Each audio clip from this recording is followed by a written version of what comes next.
Hey there. Welcome back. Tonight, we are going somewhere very cold, and somehow, at the very same time, somewhere wonderfully, gloriously warm. Tonight, you become a medieval queen in the depths of winter, in a great stone castle in medieval England, in the middle of the 14th century, on one of the shortest, darkest, snowiest days of the whole year. And here is the promise I will make you before we begin. The cold outside those walls will be fierce. It will press against the stone like a living thing. But you, my dear, are the queen, and everything in that castle, every fire, every fur, every cup of hot spiced wine, every candle, exists to keep you warm. We are going to spend one full day and one long, golden night together, and every hour of it will carry you a little closer to the fireside, a little closer to the feast, a little closer to that enormous curtained bed piled with furs. If you enjoy these quiet journeys into the past, take a moment to like this video and subscribe, but only if you genuinely enjoy what I do here. There is never any pressure in this room. And before we slip through the castle gates, let me know in the comments where you are listening from, and what time it is for you right now. I love knowing where in the world these stories are drifting off to, whether there is snow outside your own window tonight. Now, dim the lights. Pull the blanket up to your chin. Settle into the pillows, let your shoulders sink, and let us drift back together, 700 years back, to a winter morning in a medieval castle. You wake at a bed that is not so much a bed as a small, warm country with its own borders. For carved oak posts rise around you like watchtowers, and hanging between them are curtains of heavy crimson wool drawn shut all the way around, so that you are lying inside a soft red room within a room. Beneath you, a mattress stuffed with the best down. Over you, linen sheets, then wool blankets, then a coverlet of fur so deep your fingers disappear into it up to the knuckle. Inside these curtains, the air is warm and still, and smells faintly of lavender from the linen chest. Outside these curtains, outside these curtains is January in medieval England, and January in medieval England does not knock politely. You can feel the cold waiting out there the way you can feel someone standing behind a door. And then you hear the sounds that tell you the castle is already awake on your behalf. The soft scrape of the door, quick feet on the rushes, and the lovely, unmistakable crackle of a fire being coaxed back to life. That is your chambermaid, who rose in the dark, in the truly cold part of the castle, so that the queen would never have to see a dead hearth. She works the embers with a poker, feeds them twists of dry straw, then kindling, then good split oak, and the light that seeps through the gap in your bed curtain slowly turns from gray to gold. You do not move. Moving is not yet required of you. Being queen has many burdens, and we will meet some of them today, but we'll get to that. When you finally part the bed curtains an inch and peek out, the first thing you see is the window, and the window has grown a garden overnight. Ferns of white frost, feathers and spirals, and little branching forests of ice spread across the glass in patterns no jeweler could copy. And here is the detail that tells you everything about a medieval winter. That frost is on the inside. The fire in your chamber burned low in the night, the stone walls drank up the cold, and the very breath you exhaled in your sleep froze onto the glass from within. You are one of perhaps a handful of people in the entire kingdom who has glass windows at all. Most of medieval England makes do with wooden shutters and oiled cloth, and even your royal glass, thick and greenish and swirled like the bottom of a bottle, surrenders to a night like this. Your maid sees you looking and smiles, and scratches a little peephole in the frost with her fingernail, so you can see out. Through it, a world gone completely white.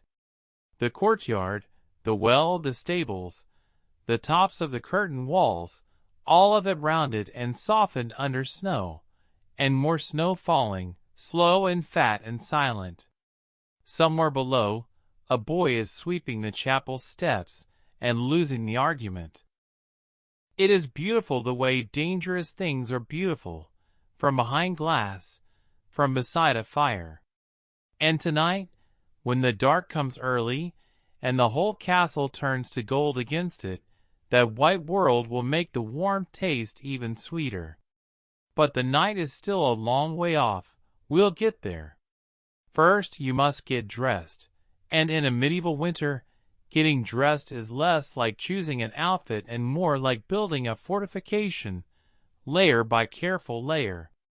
Your ladies arrive, 2 of them, sleepy and pink-cheeked, curtsying in the doorway, and the ritual begins beside the fire, because no queen in her right mind dresses anywhere else in January. First, the smock, soft white linen, and your clever maid has been warming it over a stool by the hearth, so it goes over your head carrying heat like fresh bread. Then woolen stockings, tied with garters above the knee. Then a woolen kirtle, fitted through the arms, with a long row of tiny buttons your lady does up with practiced fingers, while you hold your wrist out like a falcon. Then, the glory of it, the winter gown itself, thick-figured wool and deep madder red, and the whole thing is lined with fur. Gray squirrel fur there, thousands of little pelts stitched together into a shimmering silver-gray lining, so that everywhere the gown touches you, you are being touched by softness and warmth at once. Fur, in your world, is not decoration. Fur is architecture. There are laws about it. Only ranks like yours may wear ermine and miniver at all. Over everything goes a mantle trimmed with white ermine flecked with black, pinned at the shoulder, and a linen veil warmed at the fire before it is pinned over your braided hair. You began this hour as a sleepy woman under a blanket. You ended as a soft, upholstered, unconquerable queen. There is still the matter of leaving this warm room, of course, but we'll come to that. Because your chamber, you should know, has been quietly fighting the cold all morning with more than one weapon. The fireplace is the captain of the defense, but it has lieutenants.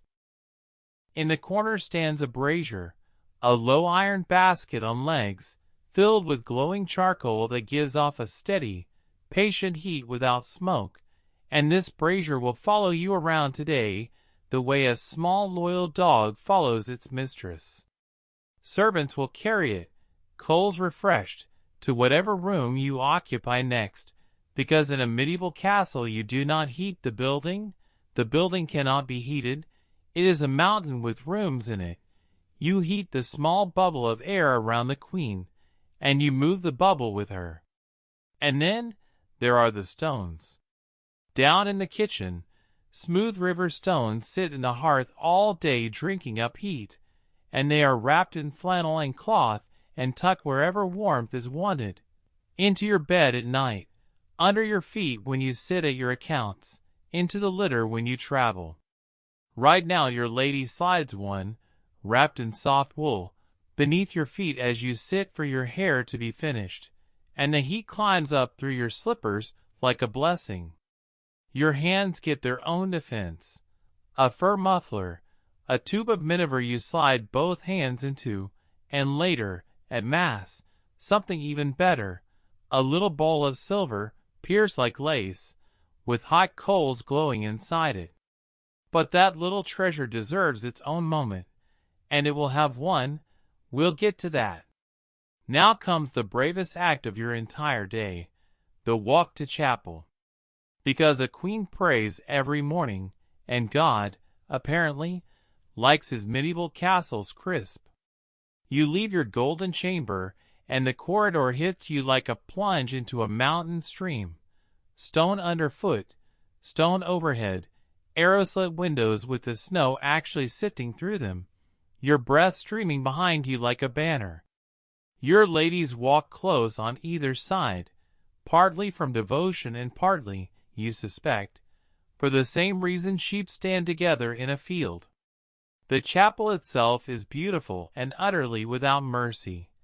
Painted saints on the walls, gold on the altar, and air so cold the holy water in the stoup by the door has a skin of ice on it that the priest has broken with his thumb.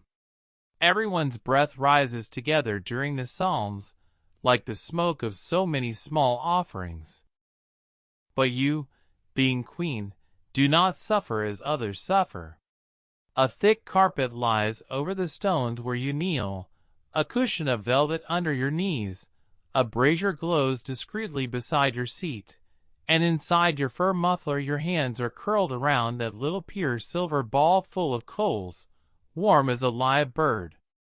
The priest's voice is low and steady, the Latin rolls on like a slow river, the candles bow and straighten in the draught, and you find that a freezing chapel is, in its own strange way, one of the coziest places on earth, because everything in it points you back toward the fire that is waiting. And after prayers, mercifully comes food. Hot food. But we'll get to that.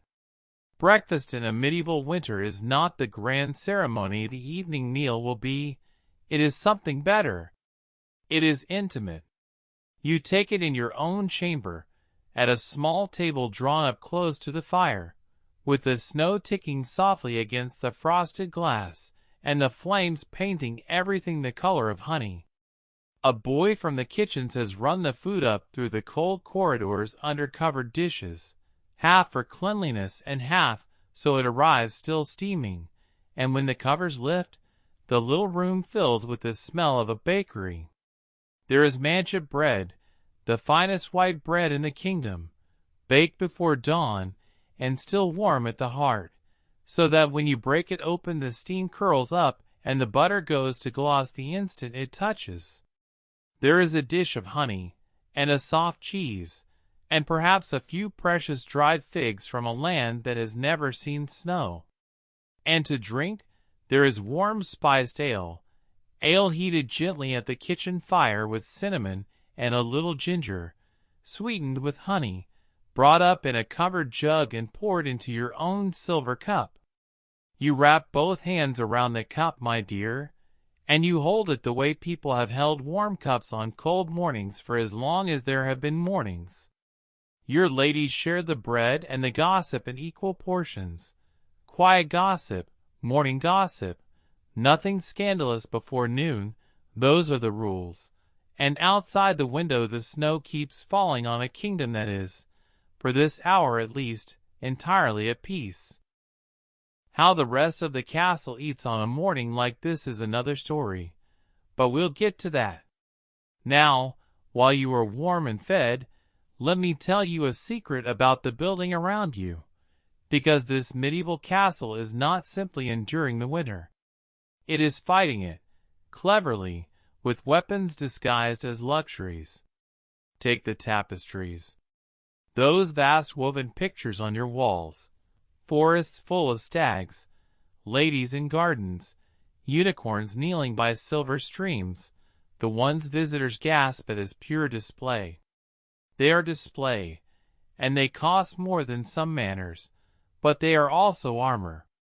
A stone wall in January is essentially a slab of stored cold, and it will pull the heat out of a room all day and all night, hang thick wool over it, leaving a pocket of trapped air behind, and suddenly the cold is fighting through blankets to reach you. Your castle is, quite literally, wearing a coat. The floors are dressed too, rushes and sweet herbs strewn deep in the halls, and in your own rooms, woven rush mats and carpets, so that stone never touches a royal foot. The windows on the north side, where the worst wind comes from, are few and small and shuttered fast, while the finest rooms, yours, face south, to catch every pale hour of winter sun. Doorways are hung with heavy curtains. Wooden screens stand sentry against drafts. Even the beds, as you know, are buildings inside buildings. Nothing in this castle is only beautiful. Everything beautiful is also a soldier. And the greatest soldier of them all stands downstairs in the great hall, and it is the size of a small cottage, but we'll get to that. You visited mid-morning, and it stopped you in the doorway, the way it stops everyone. The great hall is the largest room in the castle, long as a tilt-yard, with a timber roof so high it holds its own weather, and against one wall stands a fireplace you could walk into without bending your head. The hearth is wide enough to roast an ox. The stone hood above it is carved with the royal arms, and inside it burns a fire that has not fully died in weeks. The logs are not logs as you and I know logs. They are trunks, whole sections of seasoned oak the size of a grown man, hauled in by two grooms with leather straps, laid onto iron firedogs as big as hunting hounds.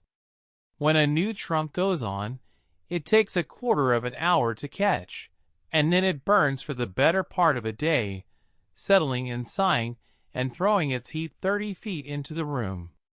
Around this fire, the whole life of the castle arranges itself like planets around a sun.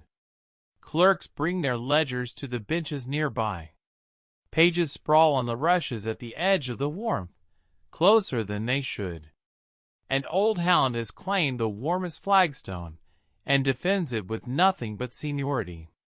The far end of the hall is frankly cold, and everyone knows it, and where you stand along the gradient of warmth is a precise public map of what you are worth. Oh, we are absolutely going to talk about that.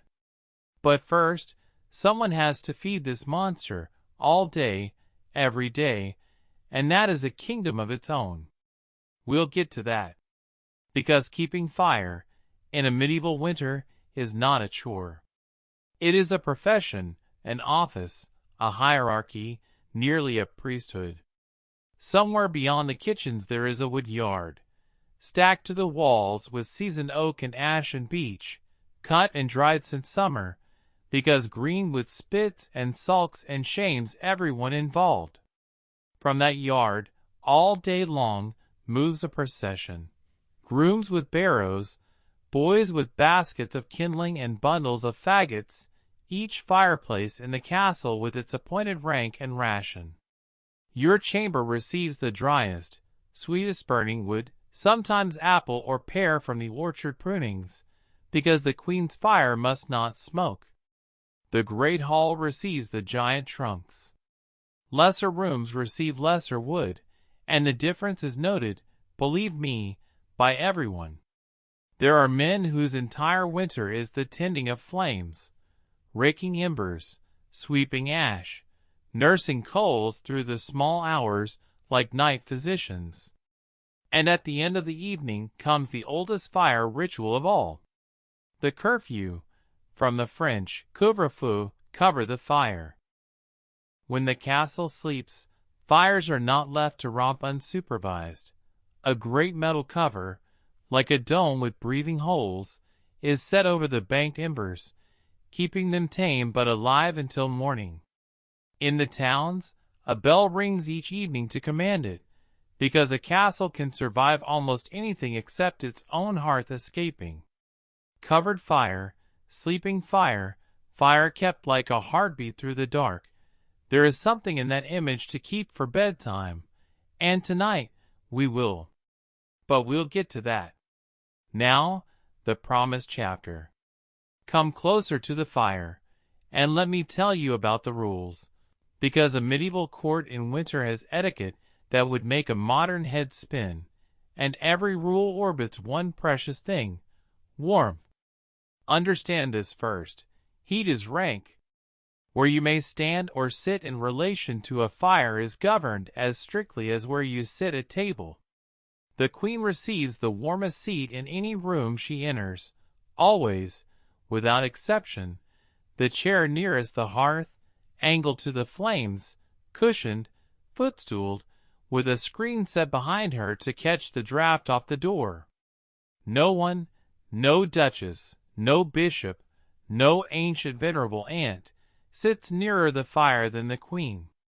Courtiers arrange themselves outward from the flames in strict descending order like the rings of a tree, and a person's rise or fall at court can be read, quite literally, in feet and inches of distance from the fireplace. Approach the hearth above your station, and a chamberlain will materialize beside you like a frost. Then there are the portable dignities. At Mass, ladies of rank carry those little pier silver hand-warmers with hot coals inside, and the quality of your hand-warmer is inspected sideways by every other lady in the chapel, because in January, piety is judged partly by silverwork. There are rules for who may warm the queen's smock at the fire, in what order lords may toast their boots after riding, who receives a heated stone at table, and whose wine is mulled first. Absurd? Completely. But watch the court move through a winter day, and you will see the absurdity is a kind of dance, and everyone knows the steps. Tonight at the feast, the dance becomes a spectacle. But we'll get to that.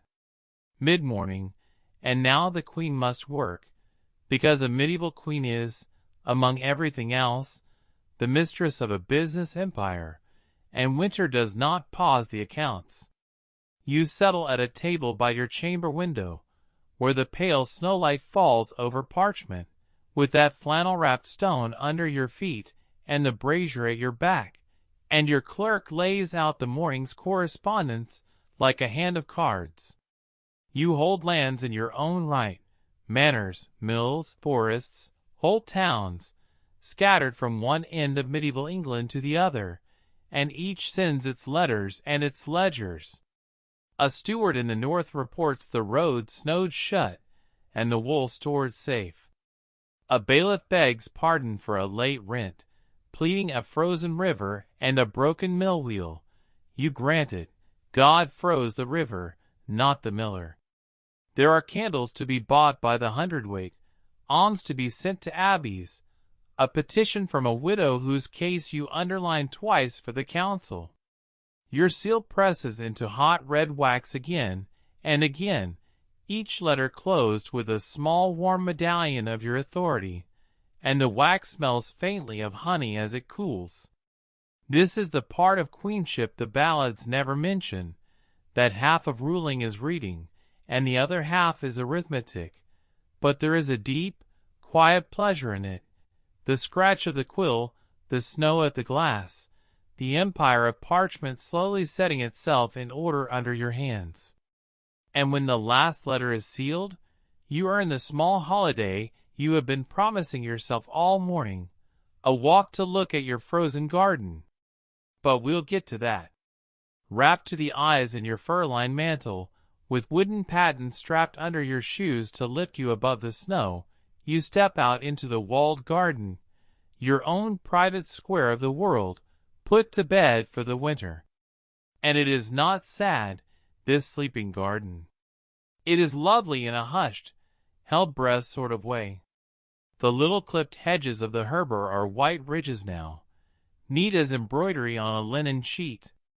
The turf benches where you sat in June were cushions of snow a foot deep. The rose arbor is a tunnel of bare black stems, each one sleeved in frost that glitters when the light shifts, and the fish pond is a plate of dark glass, with the carp drowsing somewhere far beneath, dreaming whatever slow dreams carp dream. Your breath goes ahead of you in little clouds. A robin, bold as a bishop, lands on the sundial, which has nothing to say today, and regards you with one bright eye until your lady tosses it a crumb saved from breakfast. Beyond the garden wall lies the orchard, and you walk the line of it, apple, pear, quince, medlar, every tree stripped and stark, roots tucked under straw by the gardeners, like children under blankets. It looks like an ending, but you know better. The gardener has already shown you the buds, hard and small and secret, sealed against the cold with everything of next summer packed inside them. The whole garden is not dead. It is doing exactly what you will do tonight. It has drawn its curtains and gone to sleep, trusting the warmth to return. You could stand here dreaming until your toes went numb. In fact, your toes are voting on that very question now. So back toward the fires you go. There is one more errand outdoors first, though, a small visit you never skip. But we'll get to that. The king had hoped to hunt today. There was brave talk last night of taking deer in the snow. But the huntsman appeared at dawn, snow to his knees, and pronounced the drifts too deep for the horses, and so the great winter hunt is postponed, to nobody's genuine grief, since it means the gentleman must now be magnificent indoors, where it is warm. But you walk to the mews anyway, because you always do. The mews is the falcon's house, set against the south wall, kept dim and hushed and out of the wind, and stepping inside is like stepping into a small church whose saints have feathers.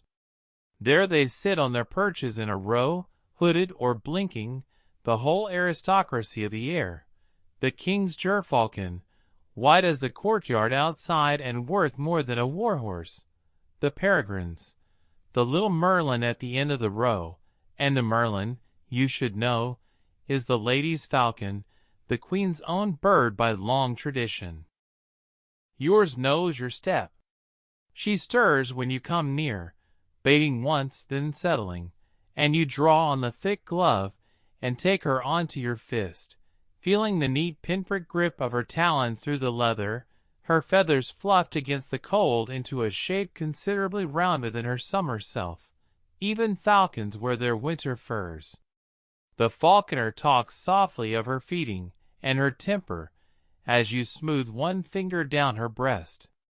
In this deep snow she will not fly for weeks, and she is impatient about it, and you understand each other completely, you two, grounded queens both, wintering in comfort, waiting for spring. You leave her a last caress and step back out into the white glare, and now the cold has won the argument. It is time to go where the whole castle's warmth is made. The kitchen. But we'll get to that. Oh, the kitchen in winter. If the great hall is the castle's throne room, the kitchen is its beating heart, and in January it is the single most desirable posting in the entire fortress. A vast vaulted cavern where 3 fires roar at once, where the air is thick with roasting meat and baking bread and the sweet dark smell of spices, and where nobody, ever, is cold. A queen does not strictly need to visit her kitchens. You go anyway, on winter days, because you are no fool. The cook, a broad, red-faced monarch of his own hot kingdom, who commands his scullions and turnspits like a general reviewing troops, bows low, and then, within a minute, is walking you along the stores with unconcealed pride. And the stores are the castle's true treasure, because a medieval winter is survived in the pantry long before it is survived by the fire. Here are the barrels of salted beef and pork, laid down in autumn, the flitches of bacon hanging from the beams like dark banners, stockfish stacked hard as roofing tiles. Here are the preserves, honeyed fruits, quinces and syrup, dried apples threaded on strings, cheeses sleeping in the dairy undercloths. And here, behind a locked door, to which the cook wears the key on his belt like a knight wears a sword, is the spicery: pepper, cinnamon, ginger, cloves, nutmeg, saffron, pinches of dust worth their weight in silver, some worth gold, carried to medieval England from lands so distant no one in this castle could draw them on a map. Tonight, at the feast, that little locked room will make wine taste like warmth itself. The cook is already plotting the feast the way commanders plot campaigns, and he lets slip one secret. There will be a marvel made of sugar, a subtlety, but what shape it takes he will not say, not even to the queen. Even you must wait for some things. And so we shall. But we'll get to that. Back in your chamber, in the drowsy early afternoon, comes a luxury so great that most of medieval England would not believe the rumor of it: a winter bath. Before the fire, banked high for the occasion, the servants have set a great round wooden tub, and lined it, every inch, with soft linen sheets, so that no royal skin ever touches bare wood. Up the stairs comes the procession of the bath, servants with steaming buckets from the kitchen coppers, one after another, each poured hissing into the tub until the whole room goes soft-edged with steam. Your ladies scatter in dried rose petals, sprigs of rosemary, a knot of sweet herbs. A tray is set across the tub's rim bearing a cup of warm wine, and a canopy of cloth is drawn over and around the whole arrangement, closing you into a small linen pavilion filled with firelight and steam, a tent of summer pitched in the middle of January. And then, my dear, you climb in. Take a moment with this. The heat closing over you to the shoulders. The smell of rosemary and roses rising with the steam. The fire crackling a few feet away, the snow. You can just hear it, whispering against the window. And you in the exact warm center of the world with a cup of wine within reach and absolutely nowhere to be. People will tell you medieval folk never bathed. Nonsense. They simply bathed the way they did everything else, by rank. The king takes his tub often and calls for it painted. You have your rose-strewn linen pavilion, and the scullion makes do with a basin and courage. Afterward your ladies wrap you in warm linen towels, and comb out your hair by the fire until it is dry and shining. You emerge new-made, pink, sweet-smelling, gleaming, and not a moment too soon, because outside the window something is already happening to the light. But we'll get to that. Here is the great secret of a medieval winter day, the thing that shapes every hour of it. The light leaves early, and it does not negotiate. It is barely mid-afternoon. The castle has scarcely digested its midday meal, and already the sun, which never climbed much above the battlements to begin with, is sliding down the southwest sky like a guest who was never planning to stay. The light turns first to the color of weak honey, then to rose, then to a strange luminous blue that seems to rise up out of the snow itself. By 4 o'clock it will be dusk in earnest. By 5, full night. Think of it. 16 hours of darkness ahead, a whole second country of night to be lived in before the sun returns. To us, that might sound like something to dread. But watch the castle, and you will see the opposite of dread. You will see the whole fortress lean toward the dark the way you lean toward a fireplace, because in a medieval winter, and above all in a royal castle at Christmastide, the night is not the enemy of the day. The night is the point of the day. Everything bright that will happen, the candles, the feast, the music, the stories, the wine, the great curtained bed, happens after dark. Day is for duty, night is for gold. Down in the courtyard, a boy is already carrying the taper from lamp to lamp along the walls, planting little blossoms of flame in the blue air. The castle is beginning to turn itself into a lantern. But before the evening claims you, there is one more fireside hour to keep, the softest of the day, the hour of needles and gossip. And we'll get to that right now. The Queen's chamber, late afternoon, is the warmest scene in all of medieval England, and it is made of women. Your ladies gather in a loose ring by the fire with their work, embroidery frames, spindles, a strip of tapestry stretched between two of them, silk threads laid out along a bench in little rivers of scarlet and gold and peacock blue. You take up your own needlework, an altar frontal, months in the making, heavy with gold thread, because a queen's hands are never idle, even when her whole soul is at rest. And then, as the needles begin to dip and rise, comes the true entertainment of the hour, the thing needlework was possibly invented to disguise. Talk. Soft, delicious, fireside talk. Which knight wore whose colors at the autumn joust, and what his mother said about it. The young lady from the northern castle, who has received 3 offers of marriage, and answered none of them. The daring of it. What the king's cousin paid for her new gown, some repeated around the circle in a whisper, like scripture. Nothing cruel. You do not permit cruelty in this room, and the one lady who tried it last winter found herself seated measurably farther from the fire, which at this court is how justice is done. Just the warm, endless, glittering embroidery of court gossip, stitched by voices while the fingers stitch in silk. The fire pops. The snow ticks at the glass. Someone laughs low, and the circle leans in. An hour dissolves like honey in warm wine. And then one of the younger ladies looks up from her frame and asks, the way she asks every evening, whether there might be a little music. There might. There absolutely might. But we'll get to that.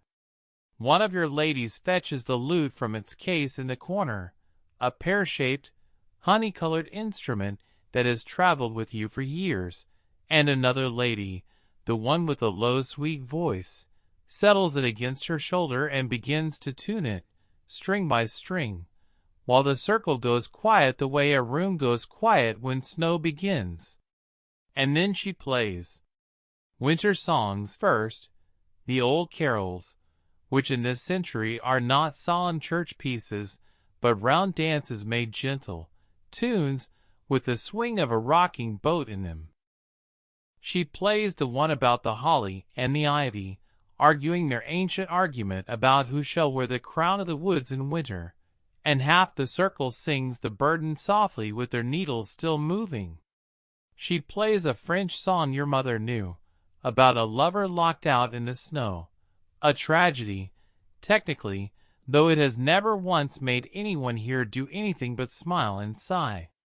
Someone keeps time with a soft fingertip on the embroidery frame, like the world's most polite drum, and the fire supplies the rest of the orchestra with pops and settles. Music in a medieval castle is not a performance you attend. It is a warmth you sit inside, the same as the fire's warmth, made by people whose faces you know, in a room where nothing at all is required of you but to listen and be easy. The lute's notes are round and small and golden, one after another, like drops of honey falling back into the jar, and you feel the day's last knot of duty loosen somewhere under your ribs and slip free. And it is exactly then, in the middle of the third song, that you notice the room behind the music has grown dim, and the castle answers the dimness in its oldest, loveliest way. But we'll get to that.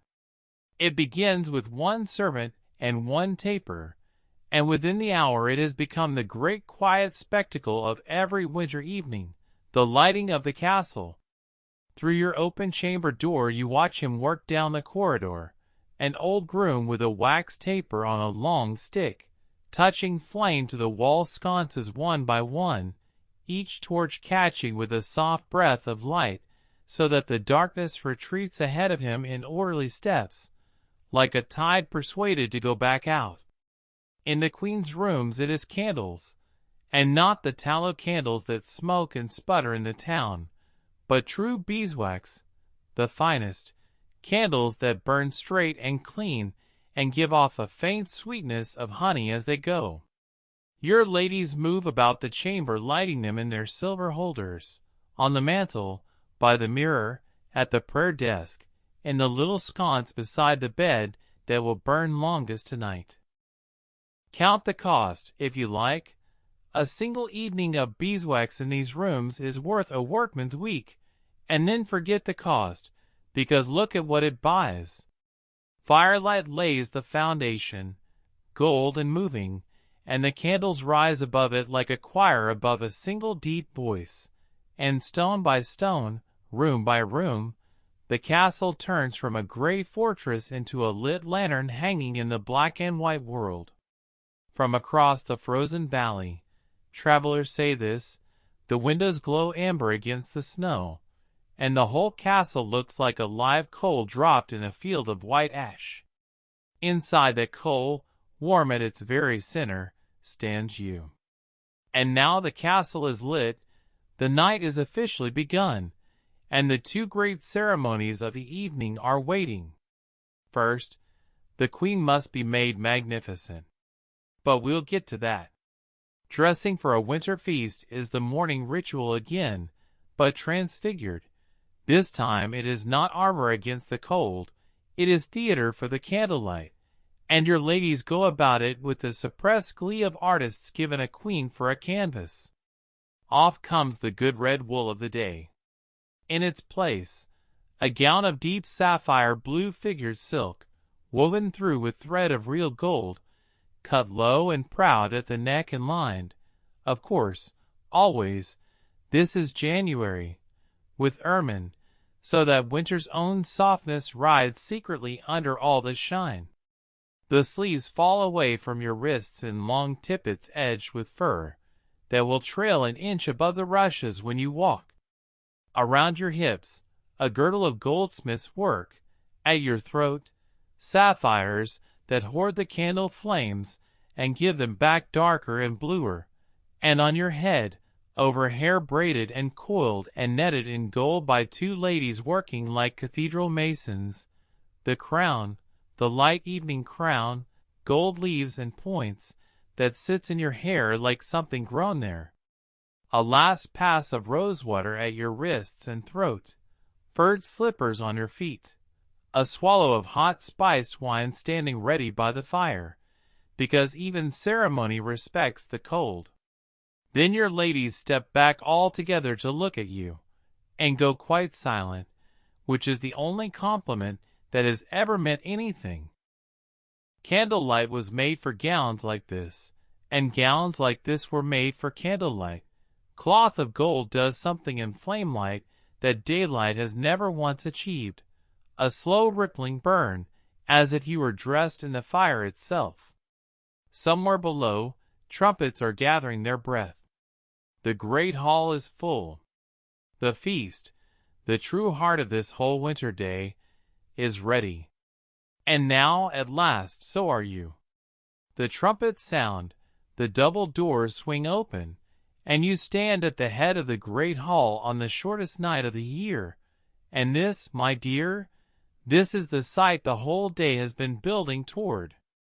The hall is transformed. Hundreds of candles burn down the length of the two long tables. Torches line the walls between the tapestries. The giant fireplace holds a fire that lights the room like a contained sunrise, and overhead the timber roof vanishes into a warm amber dusk of wood smoke and glow. Every window is black with the winter night, and that blackness pressing at the glass only makes the gold inside deeper. The hall is a lit ship sailing on a dark sea, and every soul in the castle is aboard. The tables are dressed in white linen. The cupboard is stacked with gold and silver plate, deliberately, gorgeously too much of it. Holly and ivy and bay are wound along the walls, green defiance in the heart of the white season. And the people? The whole court in its winter best, velvets and furs and jeweled hoods, rising in a rustling wave as you enter. You process the length of the hall, slowly, past every bowing head, the trumpets holding their bright note, up the step of the dais, to the high table under its canopy of estate, to the warmest, best, most honored seat in the entire castle, yours. From here, seated, with the fire's heat reaching your right hand, and the light of 100 candles laid out before you like a burning garden, you look down the golden length of the hall, and permit the feast to begin. And what comes through those kitchen doors next deserves a chapter all its own. Believe me, we'll get to that.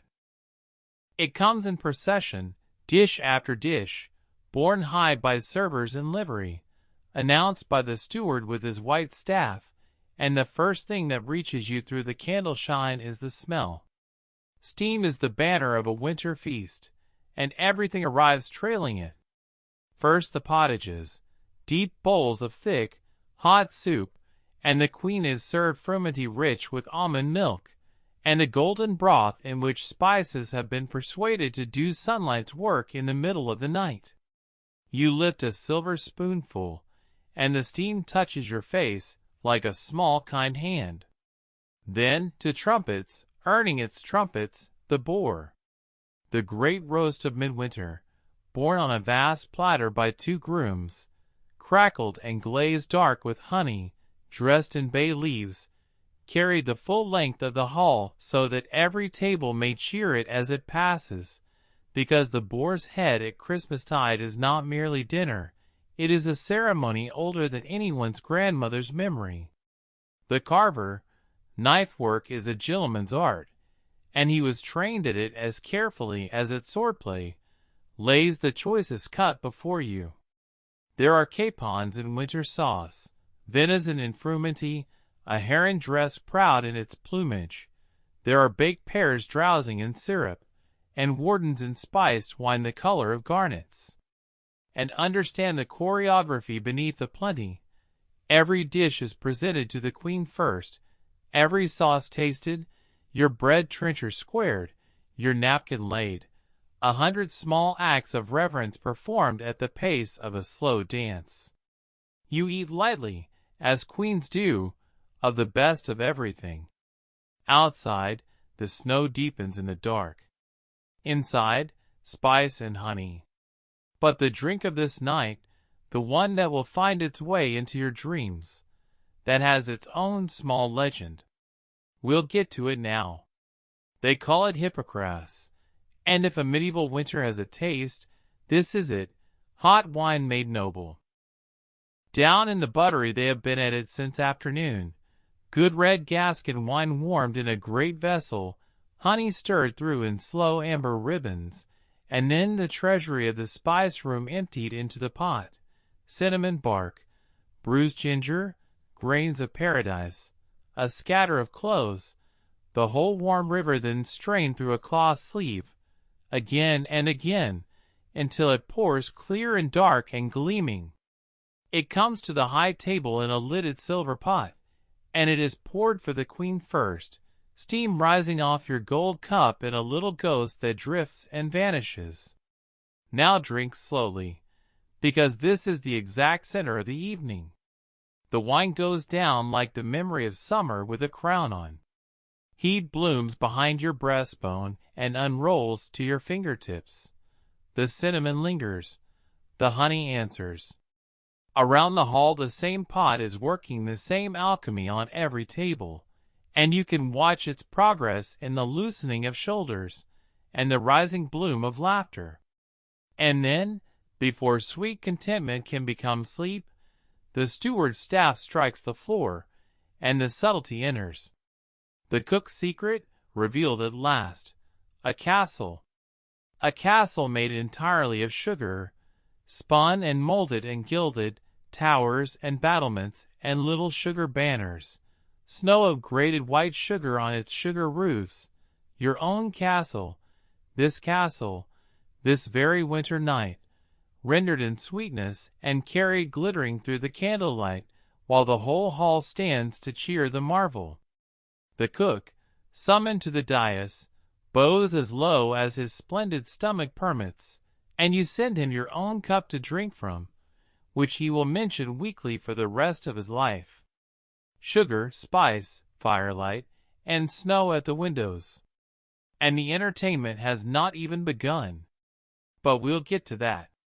Music has been playing all through the feast, but now the trestles of the lower tables are cleared, and the minstrels come down from their gallery to hold the hall in their hands. Understand what minstrels are in a medieval castle at midwinter. They are the television, the theater, the news, and the enchantment, all in 3 men and their instruments, a lutenist, a piper, and a drummer with a tabor, plus a singer with a voice that can fill the roof or shrink to fit inside a lady's ear. First, dancing songs, and the court dances the carol, a great ring of lords and ladies hand in hand circling the open floor, jewels swinging in firelight, the honest thunder of 100 slippered feet on rushes. Even the old chancellor dances, with tremendous dignity, and no relation to the beat, and is cheered for it. Then songs of deeds, King Arthur and Roland, the singer's voice riding the drum like a horseman. And weaving through it all the fool, the king's own jester in his party-colored coat, who has license to say what no bishop dares, and spends it kindly tonight. He mimics the steward's walk 1 inch inside the border of mercy, juggles first apples, then goblets, then, to a shriek from the ladies, 2 candles, lit. He pretends the boar's head winked at him and faints into a page's arms. And you, watching from the warmest seat in England, you feel the thing this whole hall was built to make. 100 bodies and 1,000 candles, and one great fire, all burning together, have turned the night's siege into a festival. The windows may be black and the world may be white, but here inside the gold, winter has been answered. The fool ends his turn bowing not to the king, but to the fire. Wise fool! He knows what the true king of January is. And the night is still not done with its gifts. But we'll get to that. Because this is no ordinary winter night. This is Christmastide, the 12 days, the one stretch of the medieval year when the whole world agrees to stop working and start glowing. From Christmas Day to 12th night, the court does no business worth the name. The ovens never cool, and the ordinary iron rules of rank are, deliciously, turned upside down. Presiding over the chaos is the Lord of Misrule, some minor gentleman elected king of the rebels for the season, tonight enthroned on a bench wearing a paper crown very slightly askew, solemnly commanding the mighty to do ridiculous things. He commands the treasurer to sing. The treasurer sings terribly, gloriously. He commands 2 barons to dance a peasant's jig. They do, to weeping laughter. Even you are commanded, graciously, carefully, to award a kiss of the queen's hand to the evening's worst dancer, and you perform your office with perfect gravity while your eyes give the whole game away. There is wassail, the steaming bowl of spiced ale with roasted apples bobbing in it like little wrinkled boats, passed hand to hand, while the old toast is shouted, Ways hail, be whole, be well. There is talk of the gifts to come at New Year, for in this century that is the day of giving. The king gives gold cups and furred gowns and, to you, something that is being kept a worse secret in the castle. Everyone in the hall knows what it is except you. 12 nights of this. Fires never banked, Misrule never quite scandalous, the darkest turn of the year defied by sheer organized joy. But late in the evening, the mood ripens into something softer and stranger, the hour of masks and ghosts. We'll get to that now. A rap at the great door, right on cue, and in troop the mummers. Masked players, faces hidden behind painted visors and gilt paper, who arrive by ancient custom uninvited and unnamed, because not knowing who they are is the whole charm of it.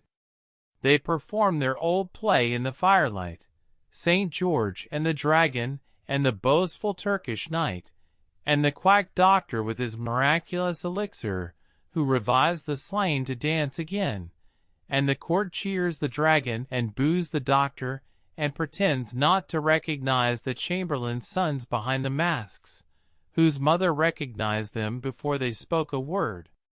Then the mummers are rewarded with wine and silver and vanish back into the snow as namelessly as they came. And after them, as the candles burn lower and the circle draws instinctively tighter to the hearth, comes the last and oldest entertainment of a midwinter night, the telling of tales. Winter's tales. That is truly what they are called. Ghost stories, told low and slow by the best voices in the hall. The gray lady who walks the north tower when snow falls. The bell in the drowned abbey that rings under the ice on Christmas Eve. The knight who kept his vigil in a cold chapel and heard, at midnight, someone gently join the singing.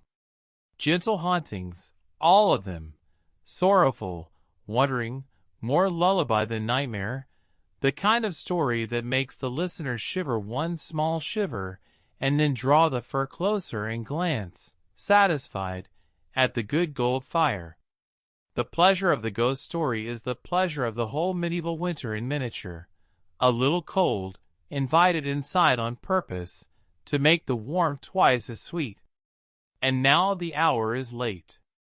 The hall is emptying. The Queen's bed is being made ready, and there is an art to that. We'll get to it. But first, you should know something wonderful about how sleep itself works in this century, because your night will not be one long unbroken sleep, and nobody expects it to be. Medieval England sleeps in 2 acts. There is the first sleep, which begins soon after the candles are out, and carries you deep through the front of the night. And then, somewhere past midnight, the whole world quietly, briefly wakes, an hour or so of soft dark wakefulness that is so normal, so universal, that it needs no explanation to anyone. They call the sleeps by name, first sleep and second sleep, as calmly as we say breakfast and supper.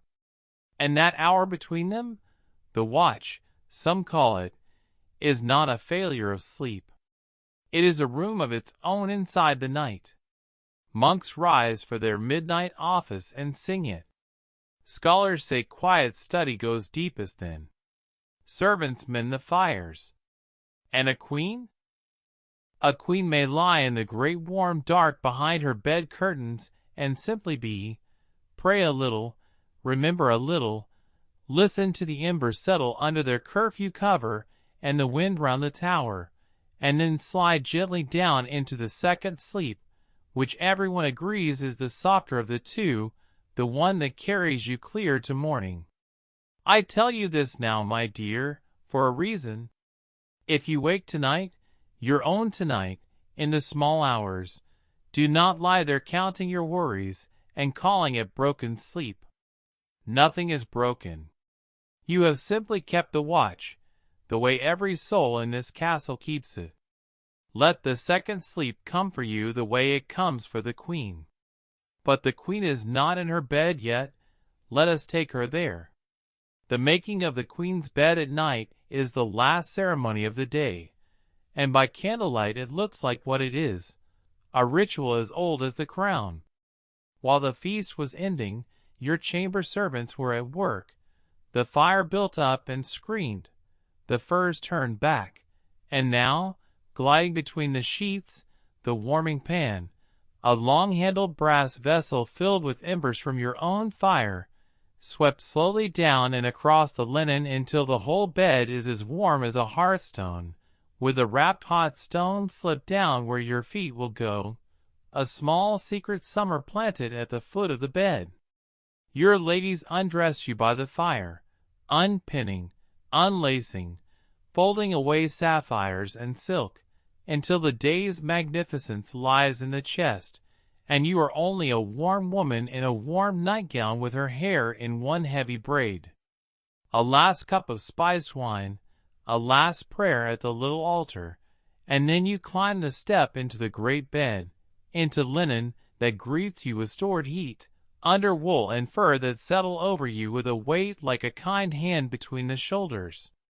And then the drawing of the curtains, all the way around, ring by soft ring, crimson wool closing you into the bed's own small chamber, your red room within the room, where your breath and the furs and the ghost of the warming pan make a private climate no January has ever conquered.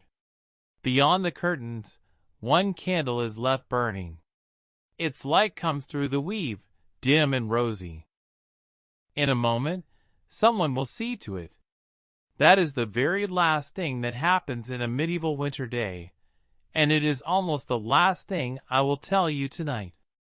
And while you settle into that warmth, spare one last drowsy thought for the castle itself, going to sleep around you, because a medieval castle at midnight is its own kind of lullaby. Far below, the night porter makes his slow round with a horn lantern, trying each door with a rattle you can barely hear, his footsteps ringing and fading along the stone. Up on the walls, muffled to the eyes in wool and sheepskin, the watchmen keep the walk in pairs, stamping now and then for warmth, calling the hour to each other across the courtyard in low voices. All is well. The oldest words in the world, said exactly the way they sound. In the great hall, the servants who sleep there have rolled out their pallets in the blessed radius of the banked fire, a whole drowsy congregation breathing in the ember light, with the old hound among them, twitching after dream hares. The kitchen fires are covered. The stables are warm with the breathing of horses. The falcons sleep on one foot in the dark of the mews, feathers over their faces like ladies drawn into their furs. Every fire in the fortress is banked and lighted and watched, every shutter barred, every candle out but the porter's one lantern swinging through the dark like a slow firefly. 700 years before anyone thought to say it, this castle knew the whole art of going to sleep. Finish the day fully, cover the fire, set a kind soul to keep the watch, and let everything that can rest, rest. The snow goes on falling on the roofs and the walls and the silent orchard, tucking the whole fortress in under one vast white blanket, and the castle gives its little settling sounds, timber and stone easing into the cold night, like an old dog turning around 3 times before it lies down. You hear it all from very far away now, behind your curtains, under your furs. It is the sound of being kept safe. The chamber door closes with a soft sound, like a book being finished. And through the gap in the bed curtains you watch your maid, the same girl who knelt at your hearth in the black of this morning, cup her hand behind the last candle flame and blow it gently out. A little ghost of smoke, a smell of warm wax and honey, and the room beyond your curtains goes over to the fire's low keeping. Just the banked embers under their cover now, breathing their dim rose gold, painting the ceiling beams with the faintest moving light. Listen. The wind walks around the tower and finds every shutter fastened. The snow lands on the glass with no sound at all, and somewhere far below, the night porter's footsteps do their slow round and fade. Here at the end, in the warm dark, we can tell the truth about all of it. This world was hard, and winter was its hardest season. Outside these walls it was hunger and chilblains and endless gray endurance, and even inside them, they will call your life a golden cage, and they will not be entirely wrong. Your days belong to the crown, your marriage belonged to a treaty, and the price of the warmest seat in England is that you can never once give it up. But oh, my dear, the cage! Tonight you have lived every warm inch of it, the fur at your throat, the hippocras, the sugar castle, the 100 candles, the little silver bird full of coals. In the whole of the Middle Ages, in all its 1,000 years, there was no warmer place than the inside of these bed curtains, and tonight, of all the souls who ever shivered under this old sky, it is you who gets to sleep here. The embers settle. The furs rise and fall. Let the queen sleep. And while she does, let me tell you, softly, about 3 women who are real, every one of them, and who knew nights exactly like this one.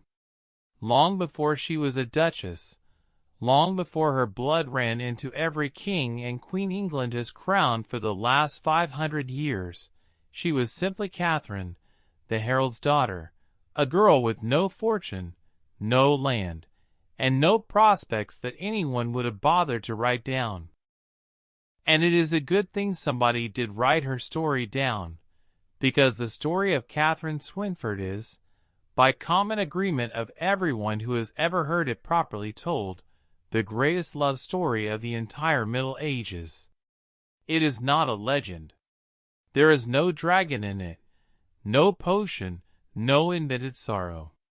It happened, year by patient year, in castles exactly like the one we have just spent the day in, much of it in winter, beside fires like these, and it ends, I promise you now, better than you dare expect. Katherine was born around the year 1350, the daughter of a man named Philippa de Hainault, a herald and knight from the county of Hainault across the narrow sea, and hold on to that name, Hainault, because it will return in our next story like a golden thread pulled through the whole evening. Philippa had come to England in the service of the young queen, Philippa of Hainault, when she married King Edward III, and when he died, his daughters were left with the only inheritance a poor knight could give, a place at court. Little Katherine was raised in the queen's own household, fed, schooled, and polished among the greatest ladies of medieval England, taught French and needlework and music and manners, everything except the one thing that determined a woman's whole fate in that world, money. She had none. Girls like Katherine did not marry for love. They married whom they were given, and were grateful. And so, at about 16, Katherine was given to a rough, plain soldier knight named Sir Hugh Swynford, of a damp little manor called Kettlethorpe in Lincolnshire, a place of mud and marsh and a leaking hall, about as far from the candlelight of the court as a young woman could fall. She went. She bore his children. She patched that leaking roof of a life without complaint. And there, by every sensible rule of her century, her story should quietly end. But the sensible rules of the century had not yet met Katherine, because Katherine had one gift that no dowry can buy, and it changed everything. People trusted her. There was something in her, a warmth, a steadiness, a grace that everyone who wrote of her reached for the same words to describe, that made great households want her at their center. And the household that reached for her was the greatest one in England. John of Gaunt, Duke of Lancaster, was the third son of the king, and quite simply the richest and most powerful man in the kingdom short of the throne itself, lord of some 30 castles, master of lands so vast his own household was a traveling kingdom of 200 souls. To his court, Katherine came as governess to his 2 small daughters, Philippa and Elizabeth.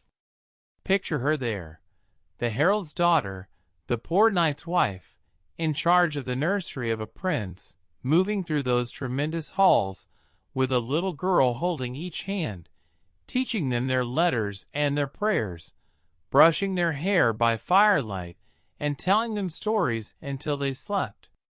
The Duke's wife was the Duchess Blanche, young, kind, and by every account the loveliest great lady of her generation, and the Duke, unusually for a prince of his time, loved his wife dearly. Katherine served them both with entire devotion, and the years turned, comfortable and bright. Then, in the year 1368, the shadow that stood over the whole 14th century crossed this happy house. The plague came through England once more, and the Duchess Blanche, still in her 20s, was gone in a season, mourned so deeply that a young clerk of the household named Geoffrey Chaucer, who was, by the by, married to Katherine's own sister Philippa, for this story keeps all its threads close, wrote his first great poem in her memory. The Duke buried his Duchess. The little girls clung to their governess. And the great wheel of the story began, very slowly, to turn toward Katherine. Not yet, though, and the how of it matters, so let us walk it gently. A prince cannot sit unmarried. Princes are policy. Within a few years John of Gaunt made a second marriage, entirely political, to Constance of Castile, a grave Spanish princess whose dowry was not land but a claim.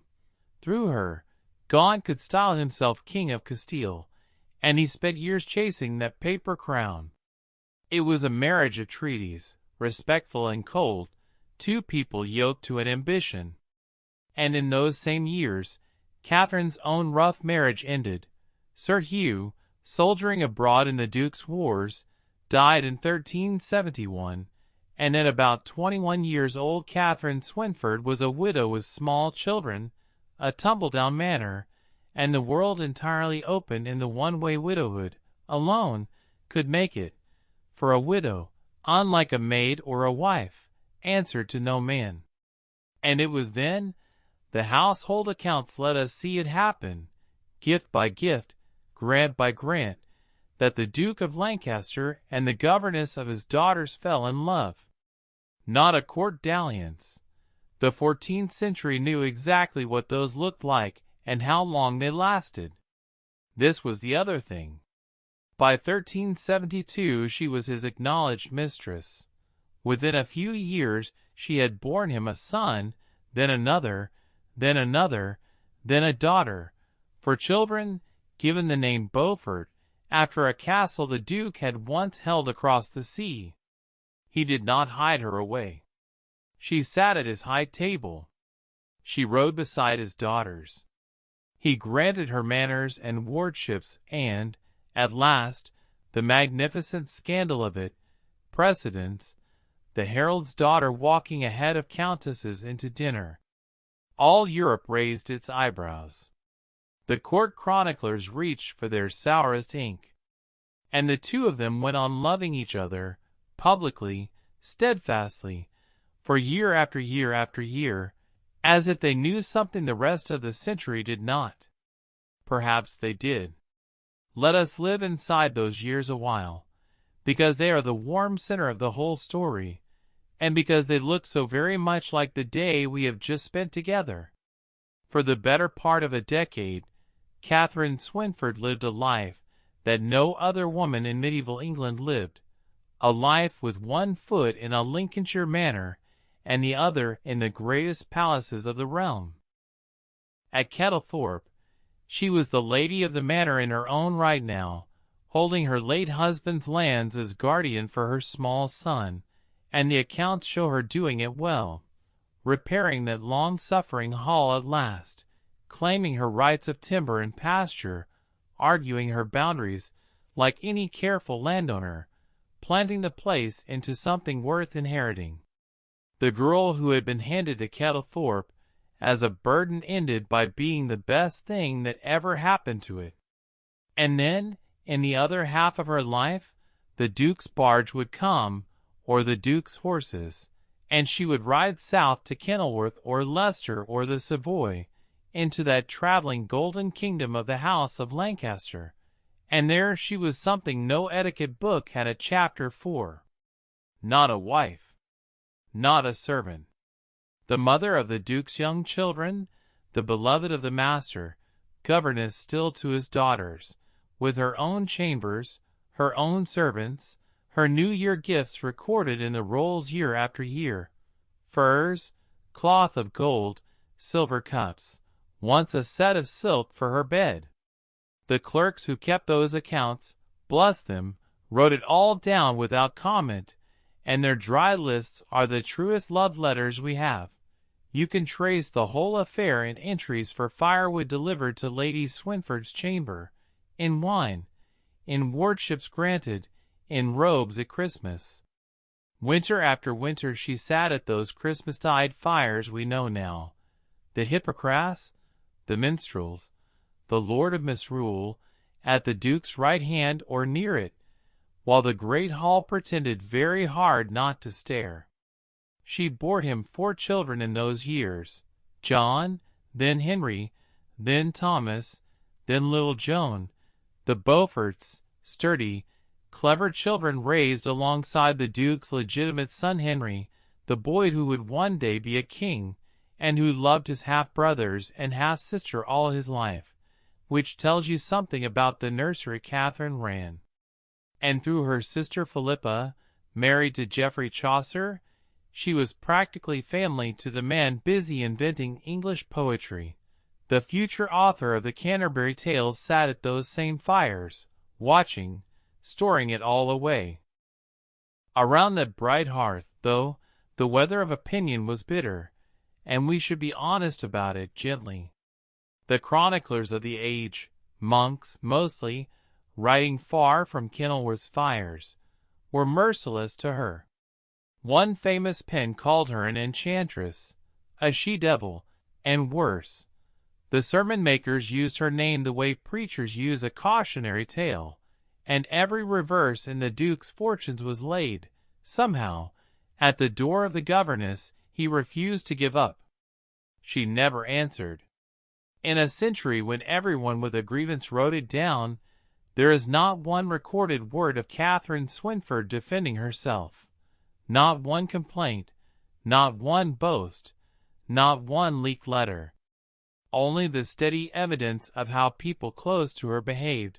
The Duke's daughters, her old nursery charges, who kept her beside them into their adulthood.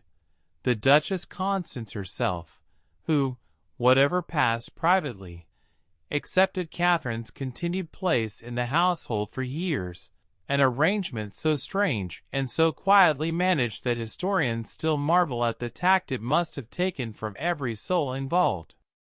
That was her genius, if we must call it something. In an age that ran on noise, on proclamation and denunciation, on trumpets and anathemas, Katherine ran on quiet. She raised the children, kept the houses warm, held her head level, and let the years vote. But no quiet, however perfect, could protect her from what was coming, because England itself was about to catch fire, and the flames would reach all the way to her door. It would be the terrible test of everything the two of them had built, and we will walk into it now. The price came in the summer of 1381, when England rose. The peasants' revolt swept out of the southeast like a river bursting its banks, and of all the great men the rebels hated, they hated John of Gaunt first and most. He was the richest target in the kingdom, and his palace of the Savoy, on the Thames in London, was the most splendid private house in England. The rebels did not loot it. That is the detail that still stops the breath. They were not thieves, they said, but judges. So they carried the Duke's treasures out and destroyed them, hurled the gold plate into the river, burned the tapestries, and the beds, and the account books, and then blew the walls apart and let the whole palace burn to the waterline. The Duke was far away in the north and lived. But something in him seems to have broken open that summer, in the smoke of everything he owned. The age read catastrophe as judgment, and Gaunt, kneeling in its ashes, judged himself. Within weeks he had done public penance and formally, publicly renounced Katherine Swynford, the one sin, said the age, that everyone could name. A quitclaim was drawn. The gift stopped. The governess withdrew quietly to Lincolnshire with her children, out of the light of the story, and the age nodded its approval and moved on. And here is where every other tale of a prince and a poor widow ends. The mistress set aside, the moral drawn, the great man proceeding onward to his greatness. 10 years, nearly, the two of them lived apart in that arrangement. But the accounts, those dry, unromantic household accounts, keep whispering as the years pass. A grant to Lady Swynford, a gift at New Year, her name at the edge of the Duke's Christmases, their children advanced and educated and cherished. Whatever he told the age, and whatever the age told itself, it was not over. It was waiting. And then, my dear, comes the ending, and I need you to remember, as I tell it, that this is not a storyteller's invention. Every word of this happened. In 1394 the Duchess Constance died, and John of Gaunt, in his mid-50s now, Grey, the most powerful subject in Europe, uncle of the king, was free to make one more grand marriage, and every court on the continent had a princess ready.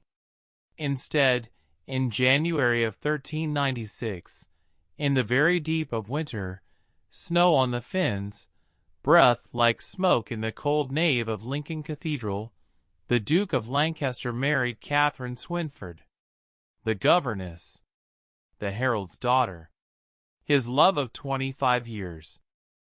He was 55. She was about 46, and the news went off across Europe like a thunderclap in a quiet room. Chroniclers spluttered. Princesses were said to be personally insulted. The great ladies of England, some of them, declared they would not yield precedence to such a duchess, would not walk behind a woman who had been a nursery governess, and then Catherine was Duchess of Lancaster and the first lady of the whole realm, and they walked behind her, into hall after candlelit hall, for the rest of their lives. The Pope blessed the marriage. The King, Richard II, did more. By royal charter read aloud in Parliament, the 4 Beaufort children, born so far outside the rules that the rules had no shelf for them, were declared legitimate, trueborn, capable of every honor. There is a scene preserved from those years, and I would give a great deal to have stood in the doorway of it. The new Duchess at a Christmas court, seated in the warmest place beside the fire, the place we spent our whole evening learning the meaning of, with the king himself paying her every courtesy. Winter, candles, fur, and the herald's daughter in the highest seat in England. The wheel had turned all the way to the top. And let us be fair to the sputtering great ladies for a moment, because the situation Catherine now occupied really was without precedent, and the details of it are delicious. The king's own queen at that time was a child, little Isabella of France, married to Richard for the sake of a peace treaty at all of 7 years old, which meant that the realm had a queen who needed a mother far more than England needed a queen. And so the task of standing at the head of English womanhood, of receiving ambassadors' wives and ordering precedence and presiding, warm and unshakable, over the ceremonies of the court, fell to the new Duchess of Lancaster, the former governess, now, in effect, governess to the whole kingdom, and by every surviving account she performed it with the same unhurried grace she had brought to every room she ever entered.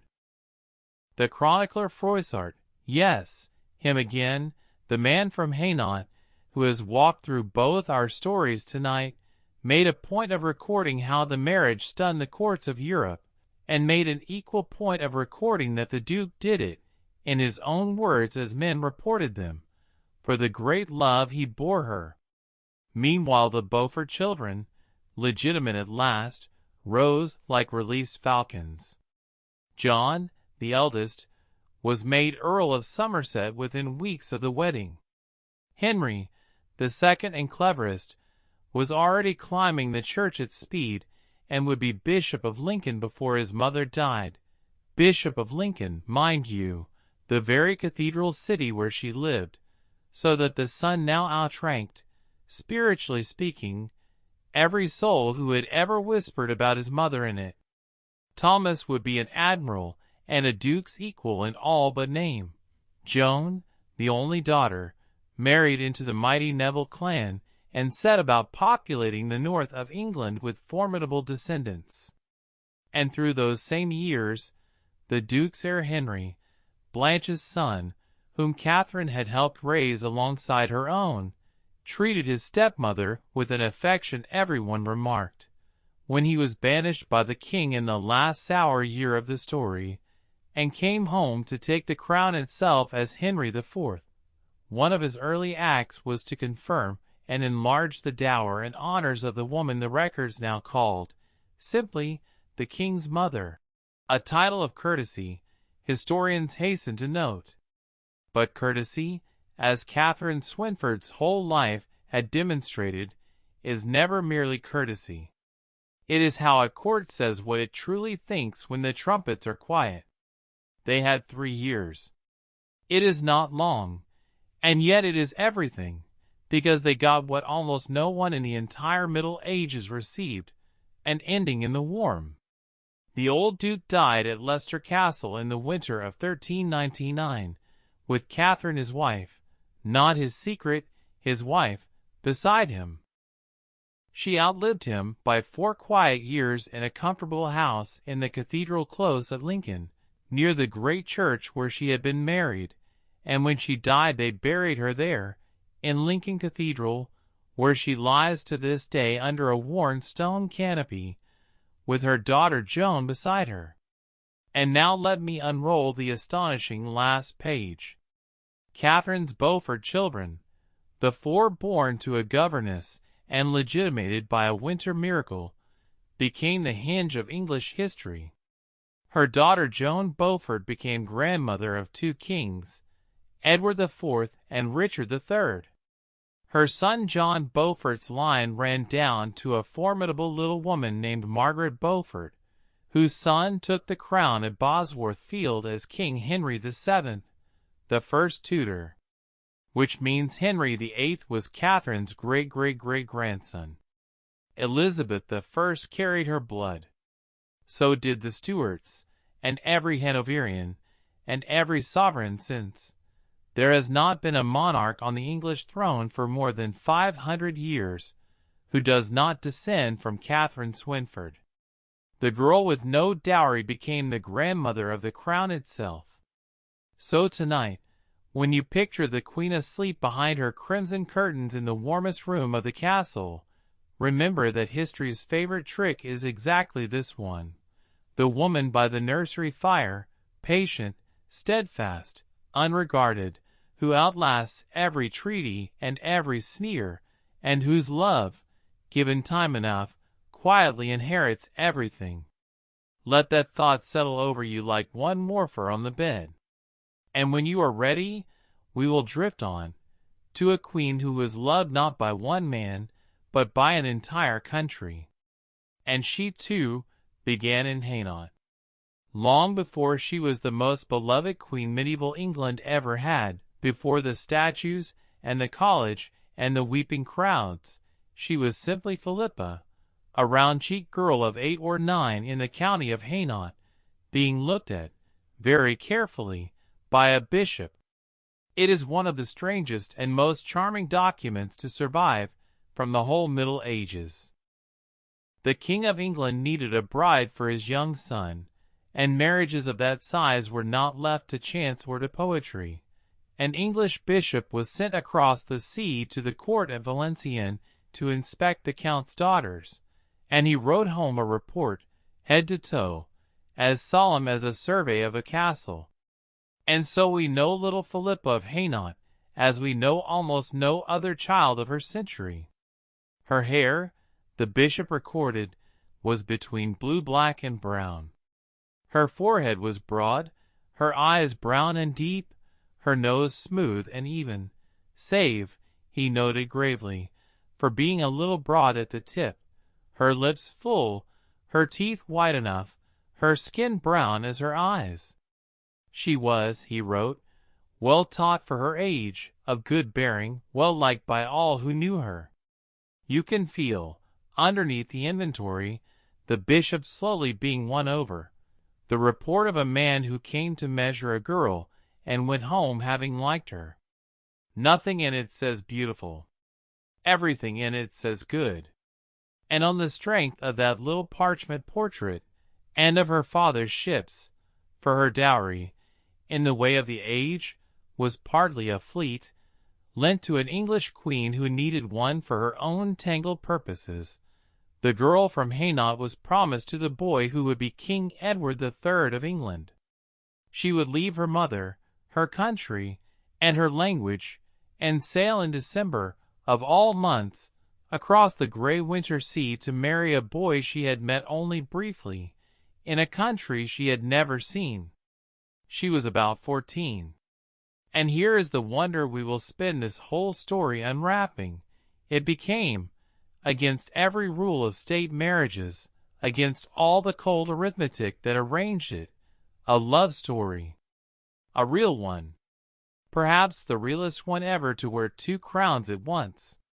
She landed in an England deep in winter, and was married in the depth of it, in January, in York Minster, that white stone cathedral standing in a white frozen city, with the north wind off the moors, and the candles fighting the dark, a winter wedding at the far cold end of the world from her mother's warm parlor.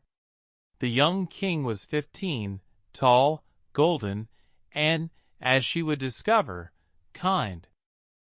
And because the realm's money and attention were elsewhere, the new little queen was given none of the usual glitter.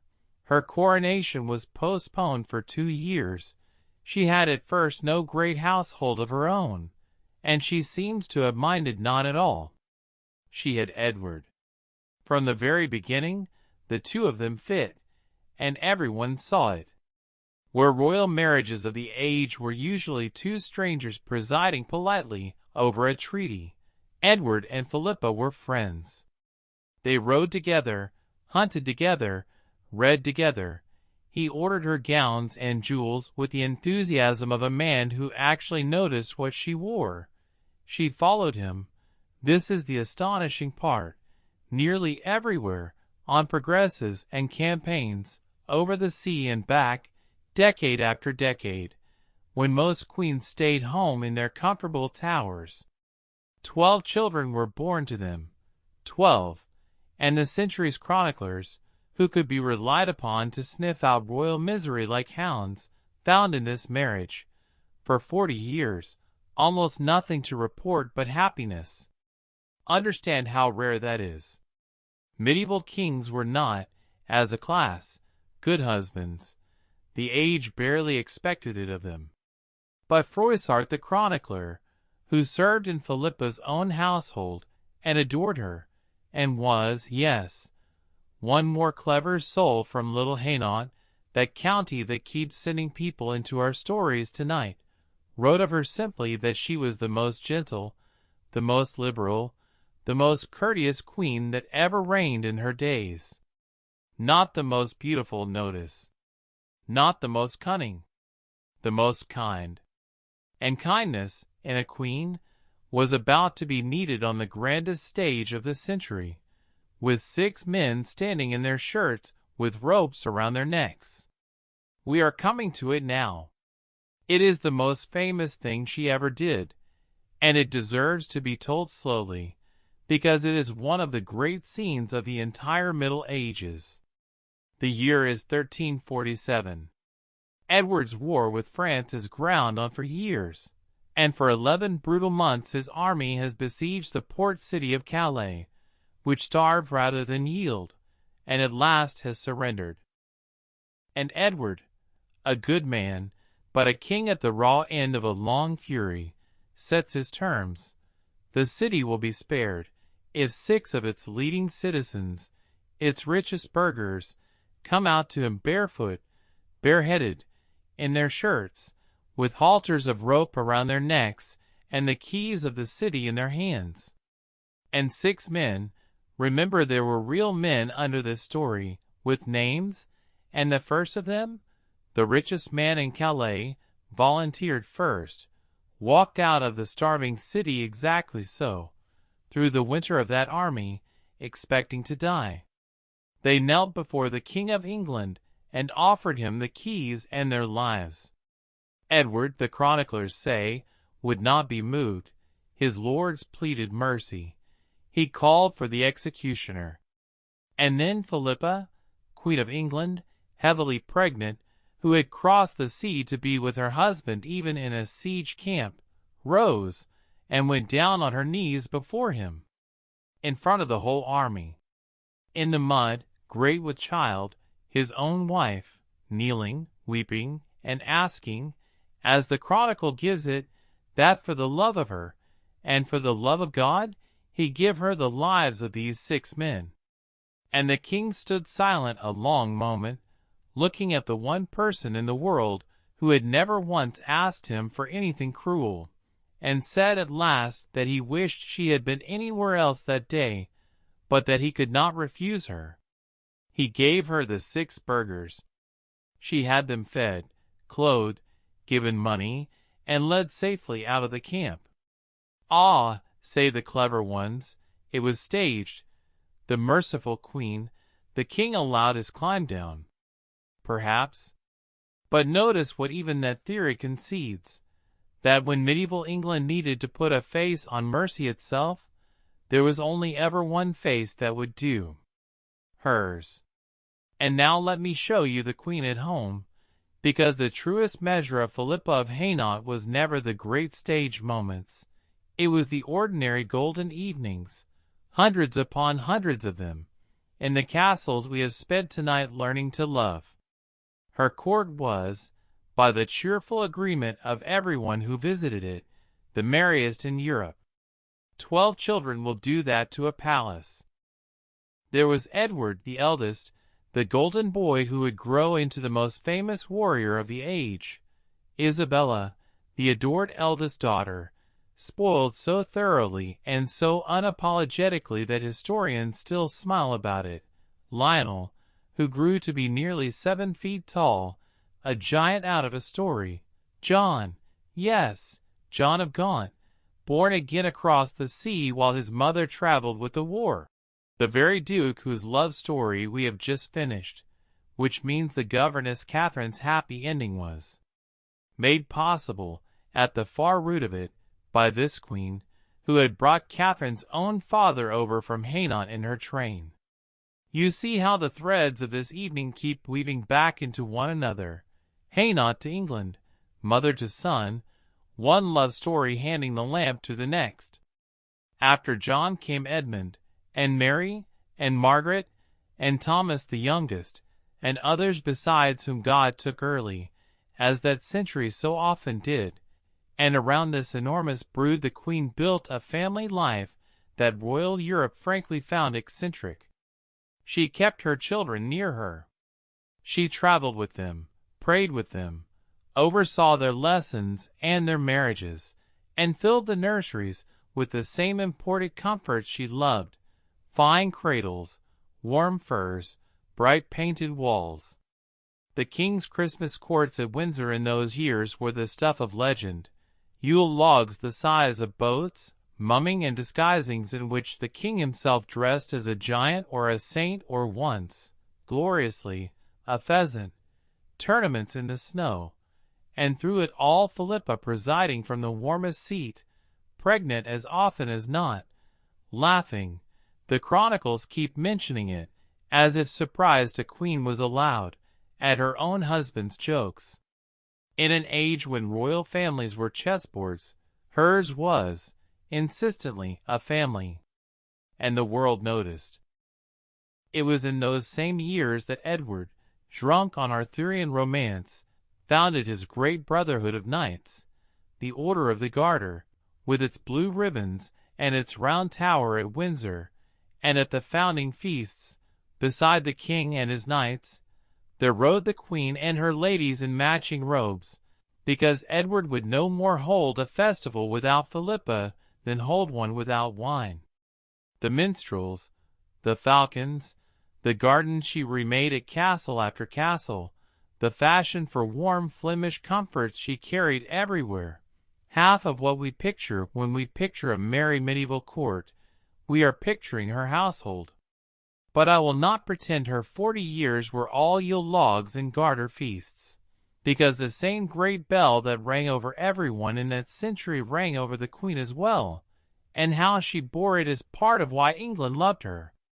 In the terrible year of 1348, the pestilence came, and it did not spare palaces. Her daughter Joan, 14 years old, sailed south that summer to marry the heir of Castile, traveling like a moving trousseau with her chaplains and her Spanish silk wedding dress. And in Bordeaux the plague met the wedding party, and Joan died among strangers, never a bride, and was mourned from a distance in one of the most quietly devastating royal letters of the Middle Ages. her father writing that though death had taken her, she had been sent ahead, a bride, to a better wedding. I give that grief one line, and we will let it rest, as the age itself had to. Other children she buried too, small ones. A queen of that century carried her losses the way the castle carried winter, with thick walls and a tended fire. And through it all, this is the part that amazes the historians, she remained the steadiest public soul in the kingdom. When the king's wars emptied the treasury, Philippa pawned her own crown. Literally, her jewels went to the moneylenders of the Low Countries more than once, and wore her second best and carried on. When the court needed gaiety, it came to her rooms. When it needed mercy, it came to her feet. And when her husband needed the one counselor who wanted nothing from him but his own good, he crossed the courtyard to his wife. Froissart, who arrived from Hainault a young man with ink on his fingers, and was taken into her household as a kind of court chronicler, one more gift that little county sent after her, watched her for years at close range, and his verdict, written after a lifetime of studying the great, deserves repeating in full. The most gentle, the most liberal, the most courteous queen that ever reigned in her days. And then he added the detail that historians treasure, because chroniclers did not invent such things, that in her time, England enjoyed grace, prosperity, honor, and every good fortune, and that misfortunes, when they came after she was gone. A whole country's wither, credited to one woman's warmth. And mercy and merriment were still not her only gifts to her new country. Her next one, believe it or not, still dresses people to this day. But we'll get to that. Because Philippa of Hainault was, in her quiet way, one of the great practical benefactors medieval England ever had. She had grown up in the Low Countries, where the clatter of looms was the sound of prosperity itself, and when she looked at her adopted country she saw something everyone else had missed. England was shipping its wonderful wool abroad for others to weave and grow rich on. So the Queen did something about it. She encouraged Flemish master weavers to cross the sea and settle, in Norwich and beyond, whole families of them under her protection, to teach English hands the finer trade, and around her patronage the cloth towns began their long rise toward the wealth that would one day build half the church towers in the east of England. The weavers never forgot whose doing it was. She was their patroness, their own queen, and wool and cloth would be England's fortune for centuries. She stood godmother, so to speak, to learning too. Her chaplain founded a college at Oxford under her name and her protection, the Queen's College, it is called to this day, and it still keeps her memory more than 600 winters later. She sheltered musicians and chroniclers. She raised her 12 children with an attention royal mothers rarely gave. She ransomed prisoners, paid for poor scholars, stood godmother to half the realm. And once, while Edward was away at war and a Scottish army came south, in winter no less, the Queen of England rode out among the soldiers at Neville's Cross, and, so her devoted chronicler tells it, urged them to do their duty like men, then withdrew and let them win, which they did, capturing the King of Scots himself. The country simply loved her. Not the careful, taxed, official love that medieval subjects owed a crown. The real thing, the kind that cannot be commanded. When she traveled, towns turned out. When she interceded, and she was always interceding, for carpenters who had botched a scaffold, for prisoners, for anyone whose case reached her, the country nodded. That was their Philippa. Good Queen Philippa. She had come as a line item in a treaty, a girl in a bishop's inventory. 40 years on, she was the heart of the kingdom, which is why the ending, when it comes, is one that a whole country wept at, and yet I promise you can rest inside it, because very few souls in the whole Middle Ages were ever granted an ending so gentle. Her favorite home, in the long last act of her life, was Windsor, the great round-towered castle in its river valley, which Edward was rebuilding around her into the most splendid palace in the land, and where so many of the winter courts we have imagined tonight actually happened, with Philippa at the middle of them beside the largest fires in England. And it was there, as the years gathered, that she did one last thing that tells you more about her than any chronicle. Great ladies of her century planned their tombs the way we might plan a legacy, and the fashion was firm.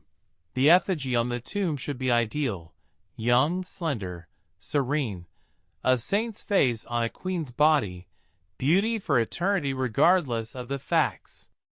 Philippa, ordering her own monument from a master carver in her final years, refused all of it. She had herself carved as she was. Truly as she was, a woman near 60, round-faced and stout after 12 children and 40 years of feasts, the cheeks heavy, the small kind eyes, every year of her life left honestly in the stone. You can stand before it today in Westminster Abbey.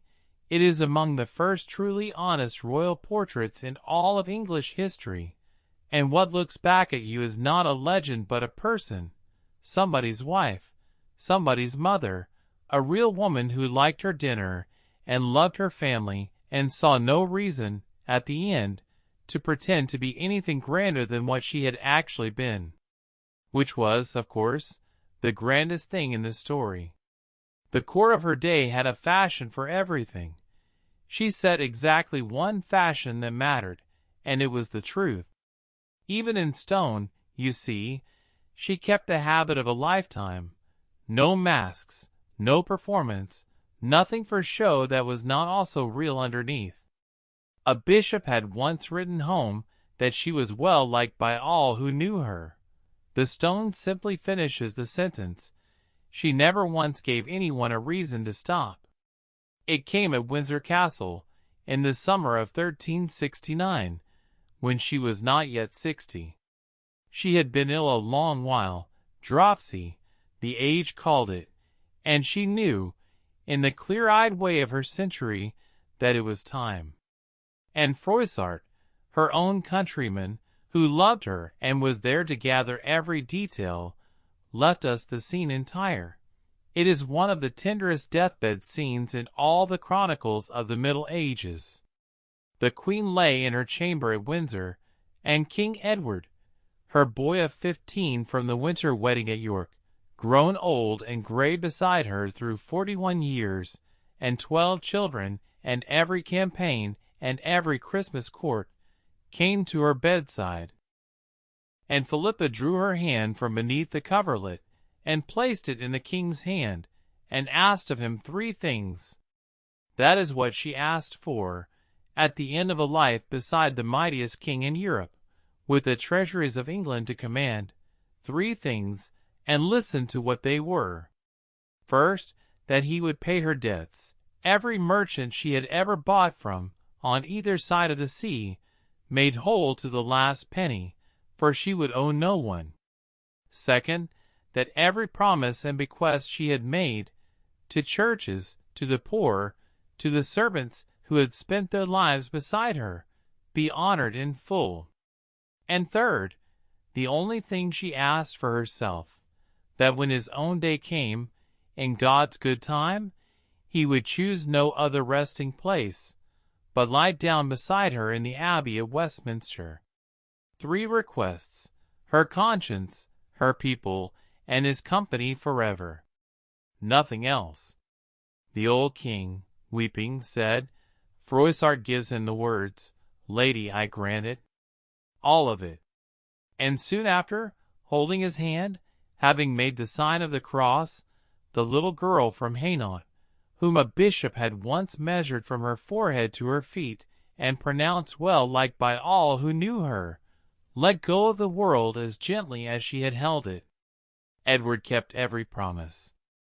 And when he died 8 years later, they laid him in Westminster Abbey beside her, where the two of them lie to this night, side by side in the stone dusk, for winter short of 700 years together and counting. There.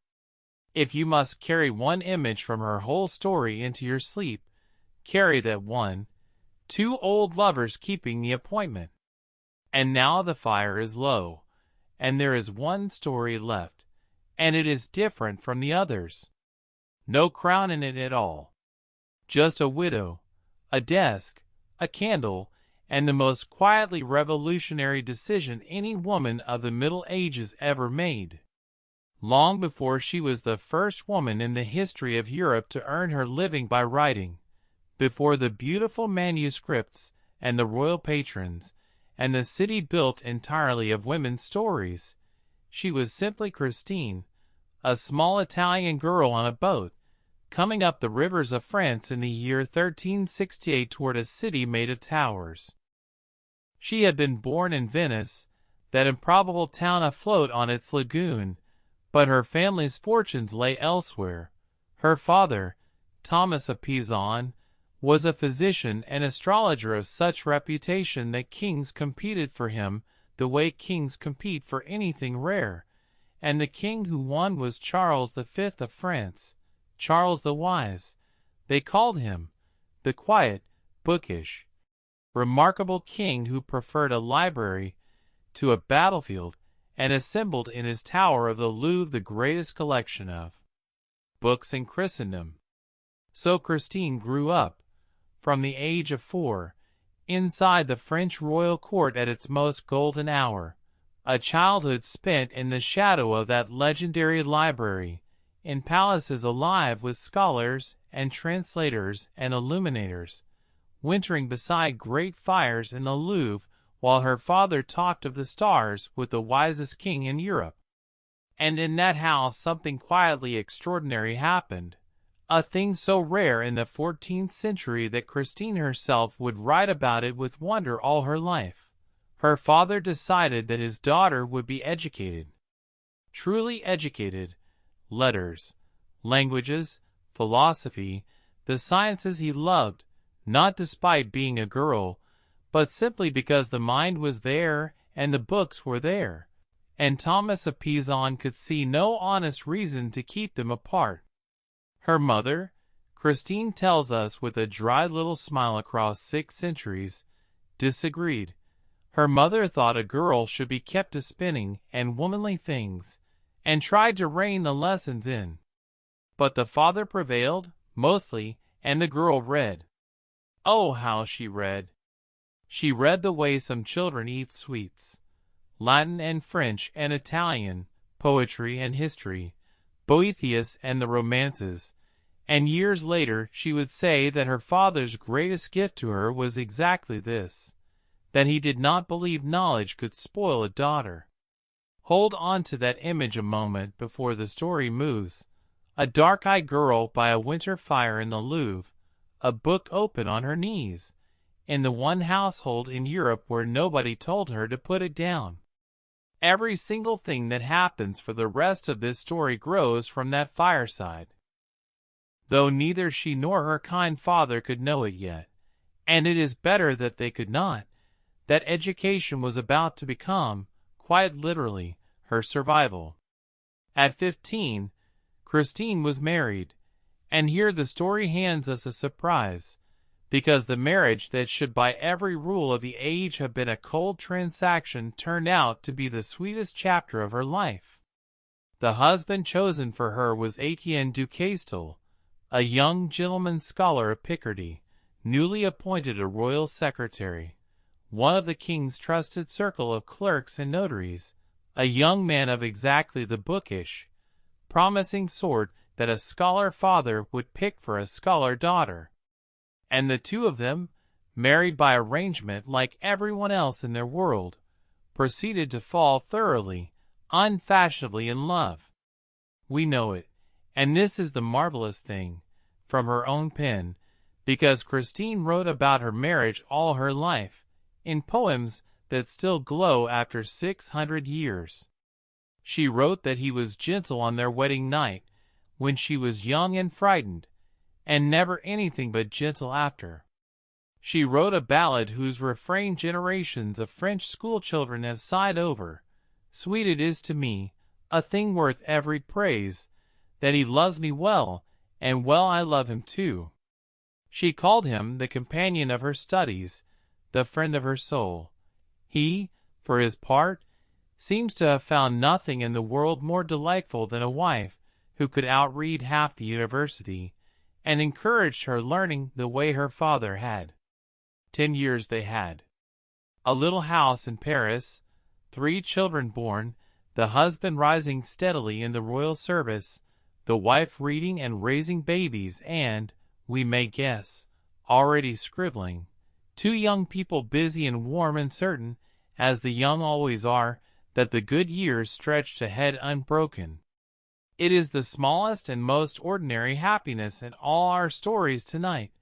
No crown, no scandal, no trumpets, just a marriage that worked, in rooms that were warm, and I have come to think it is the one that goes deepest, because we can all feel exactly what it was worth, and exactly what it would cost to lose. The 14th century, which gives nothing for long, was about to take it all back, quickly, and in the cruelest order. It began with the king. In 1380, Charles the Wise died young, and with him died the son that had warmed the whole Pizan family.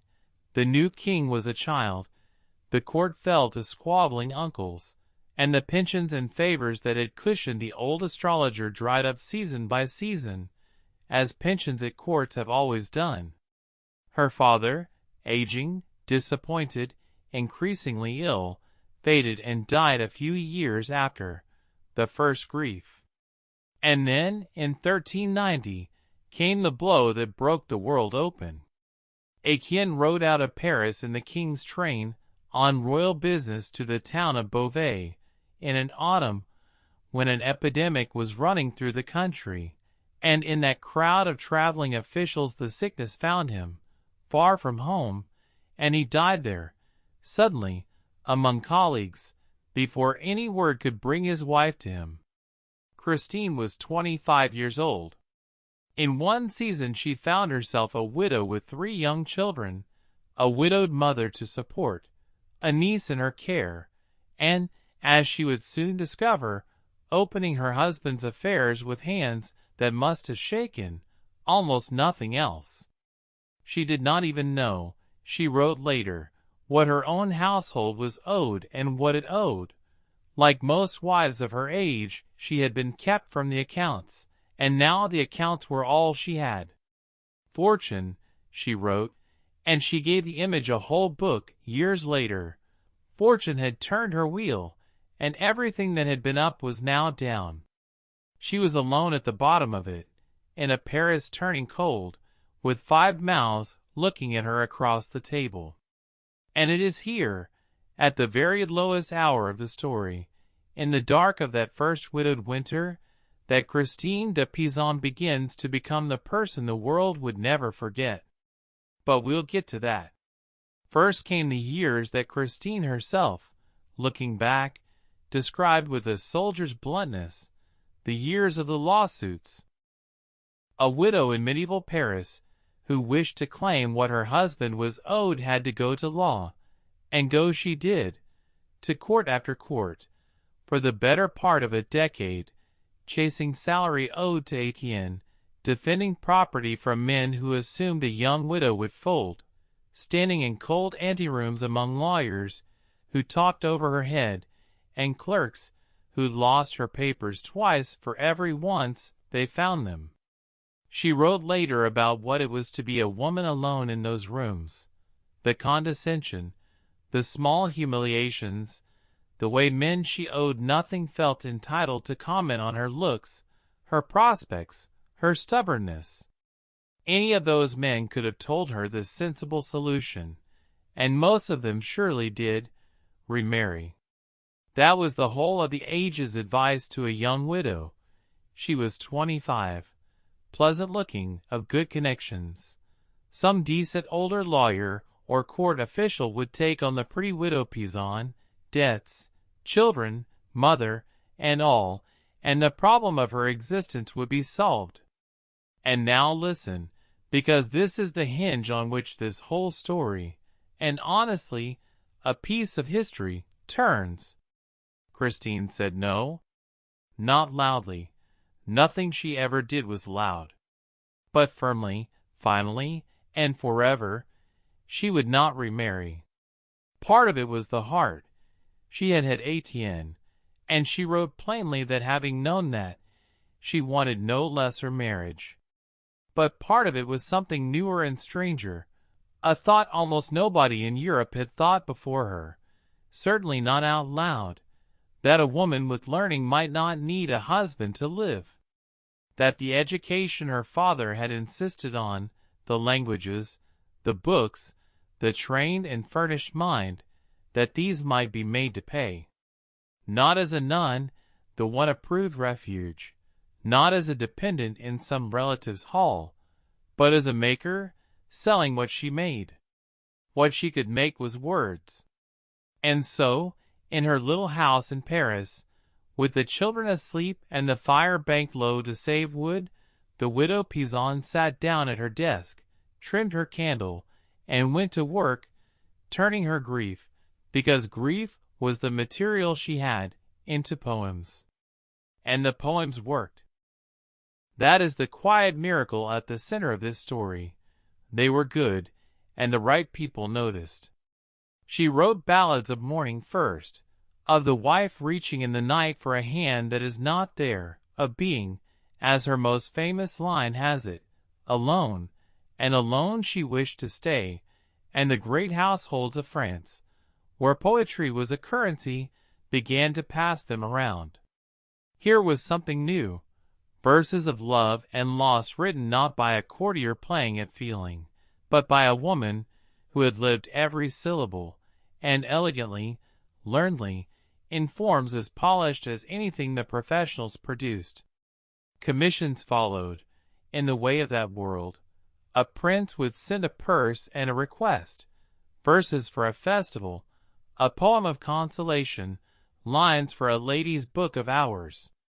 And Christine, who had 5 mouths to feed and no margin for artistic temperament, delivered, on time, at length, and superbly, decade after decade. Her list of patrons grew until it read like a roll call of the masters of France and beyond. The Duke of Orleans, the king's own brother, the old Duke of Berry, the greatest book collector alive, who wanted everything she wrote, the Duke of Burgundy, Philip the Bold, who came to her with the grandest commission of the age, an official biography of the late King, Charles the Wise himself, the very king in whose library she had grown up. Think of what that meant. The astrologer's daughter, the ruined widow of the anterooms, was now the woman the mightiest princes in Europe trusted to write the memory of a king. The girl who had learned to read by that library fire was asked to build its master's monument in words. She was somewhere past 35. She had saved her children, paid the debts, married her daughter honorably, placed her son in a great household, all of it by the pen, and by nothing else. No woman in Europe had ever done it before. And she was, remarkably, just getting started, because Christine de Pizan was about to stop writing merely for her patrons, and start writing for every woman who would ever live after her. But we'll get to that. By the turn of the new century, Christine was no longer only a writer. She was, in the most literal sense, a maker of books, and her workshop was one of the quiet wonders of Paris. In her day a book was not printed.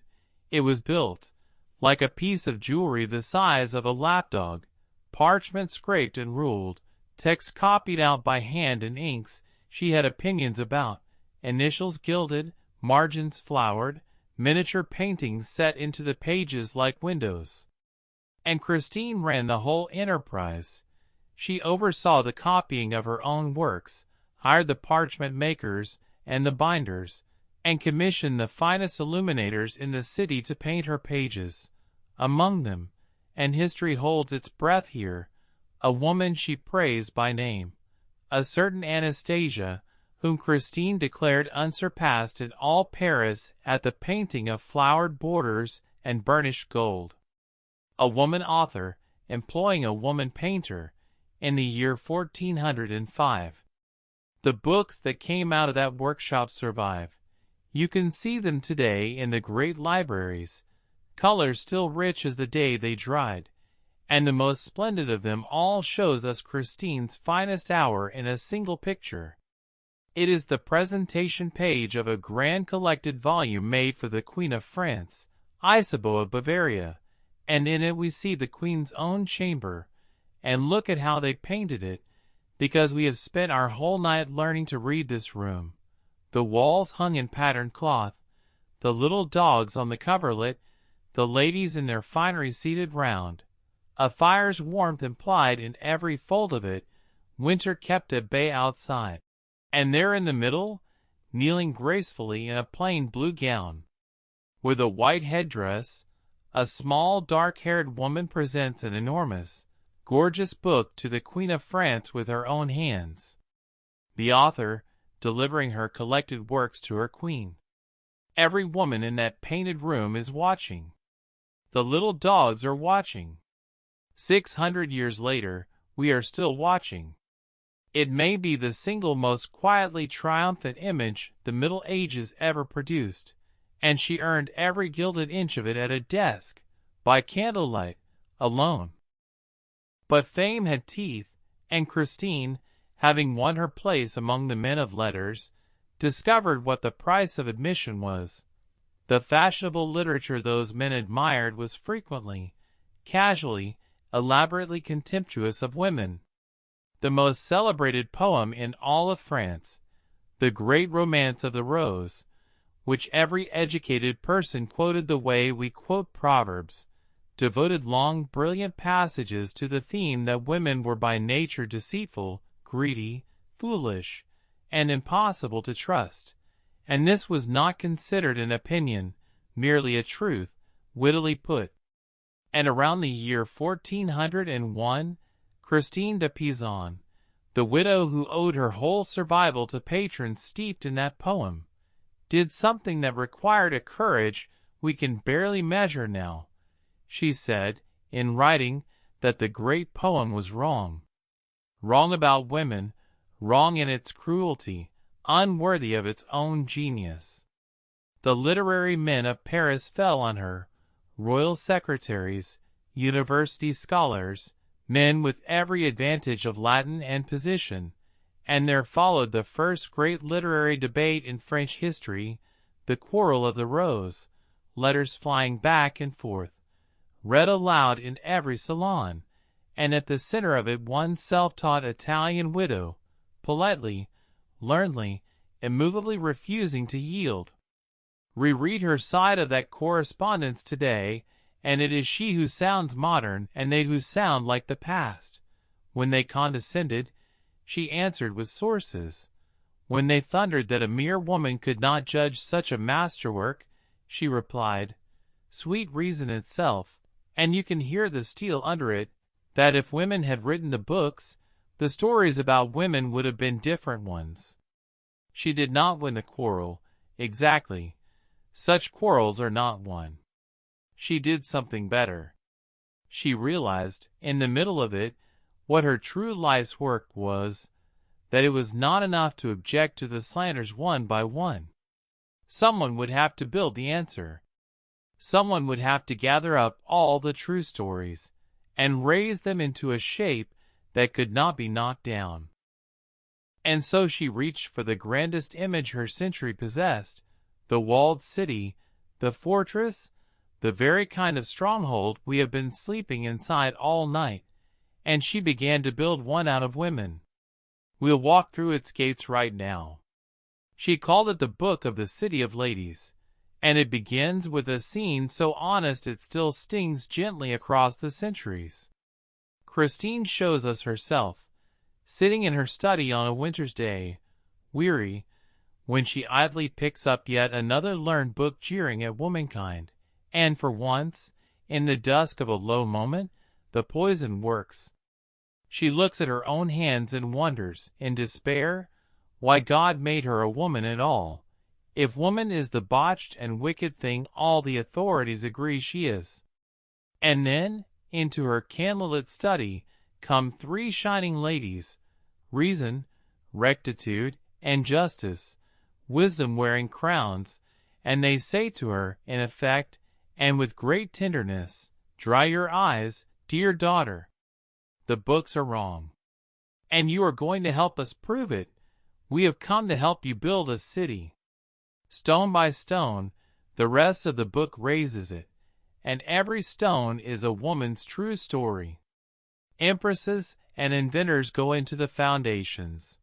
The walls rise out of warrior queens and faithful wives and learned daughters, and street by street, tower by tower, the city fills with the gathered lives of real women from every age Christine's reading could reach, a fortress built entirely of evidence, with Justice herself holding the ledger. It was, beneath the shimmer of its allegory, a revolutionary act, the first book in the history of Europe written by a woman, about women, in deliberate defense of women, and she followed it at once with a practical sequel, a book of counsel for the city's living citizens, from princesses down to laborers' wives, on how to survive, and rule, and thrive in the world as it actually was. The great ladies of Europe received it the way parched ground receives rain. Queens commissioned copies. The book crossed borders and languages, and for 400 years, wherever some daughter was told that learning would spoil her, there was now, somewhere on a shelf, a city with its gates open. Modern scholars searching for the headwaters of the long argument for women's dignity keep arriving, again and again, at the same source. A widow's desk in Paris, a trimmed candle, and Christine building. And do not imagine her city as a dreamy allegory floating above real life, because its sequel, The Treasure of the City of Ladies, written in the same astonishing year, is one of the most practical books the Middle Ages produced, and it reads, in places, like a manual for the very day we have spent together tonight. In it Christine takes the princess by the hand and tells her, in plain loving detail, how to actually do the job. Rise early, and hear your accounts. For a lady who does not understand her own ledgers is at the mercy of every steward. Know the price of things. Visit your kitchens. Govern your household in winter with foresight, laying in stores and firewood in season. Be generous by design and not by impulse. Keep your ladies from idle cruelty in the fireside gossip. She has a whole passage on the management of exactly the needlework circle we sat in this afternoon, and treat the lowest servant with courtesy, for greatness that costs nothing is the cheapest kind of glory. Chapter by chapter she works down the whole tower of society, with counsel for baronesses and merchants' wives and widows. On widows she is tender and fierce at once, for obvious reasons, even for the laborer's wife, whom no book had ever bothered to address before. And her range did not stop there. This same woman wrote a treatise on the art of warfare, on arms and chivalry, sea-craft, and the ethics of battle, written so soundly that soldiers used it without apology for a century, and when printing came to England 2 generations later, it was among the first books the first English printer chose to publish. A book on war, consulted by knights, written by a widow who had never held anything sharper than a penknife. By her 50s, Christine de Pizan was simply an institution, the woman one commissioned when the matter had to be said wisely and beautifully on any subject from the education of princes to the consolation of grief. She had made the unthinkable ordinary, and that, not any single book, was her masterpiece. she lived long enough to see the world she had built her city and break apart. France fell into civil war, prince against prince. Then the English came, and the catastrophe of Agincourt carried off a generation, including men she had written for all her life, and Paris itself became too dangerous for an aging woman of the losing party. Somewhere around 1418, Christine, past 50 now, her great patrons dead or scattered, closed the study, laid down the pen that had fed her family for nearly 30 years, and withdrew to the Abbey of Poissy outside Paris, where her beloved daughter was a nun. And there, in a convent under the snow, she fell silent. For 11 years, the most famous woman writer in Europe wrote nothing at all, as if the times had finally said something to which even Christine had no answer. But this story does not end in silence. History, just once, arranged for it something better. In the summer of 1429, news came up the roads to Poissy that no one in France could quite believe. The English had been thrown back from Orleans. The true king had been crowned at Rheims at last, and the one who had done it, the soldier at the head of the armies, was a girl. A 17-year-old peasant girl in armor, sent, she said, by heaven itself. And in her convent, the old woman who had spent a lifetime arguing that women could be everything the books denied, Christine de Pizan, took up her pen one last time, and wrote the last poem of her life, a song of pure, vindicated joy for Joan of Arc. The sun, she wrote, had come back out to shine. An honor to womankind, she called the girl. Proof, set blazing at the head of an army, of everything the City of Ladies had been built to say. It was the first great poem ever written about Joan of Arc, and the only one written in her lifetime, and its author had waited her whole life, without knowing it, to write it. Soon after, quietly, in the convent at Poissy, Christine died, the woman who lived by her pen, laying it down only when it had said, at last, the thing she had always known to be true. And if her city was made of stories, then you may notice, my dear, what we have been doing here tonight. 3 more stones, laid gently in its walls, a governess, a queen, a widow with a candle. The city is still building. Sleep now, citizen, you are well within its walls. And so our winter night comes to its close. The great hall is dark now, the sugar castle only a sweet memory, and up in the royal chamber the curfew cover sits over the embers, keeping the fire alive and gentle until morning. The queen sleeps behind her crimson curtains, deep in her first sleep, with the firs rising and falling, and the snow still whispering down past the frosted glass. Let it all grow dim now. Let the fire burn low behind the curtains. Let the castle hold its warmth around you like a mantle lined with fur, and let your own thoughts settle the way snow settles, slowly, softly, without a sound. You are warm. You are safe. The watch is kept, and the night is long and kind. Sweet dreams, my dear. We'll meet again tomorrow night.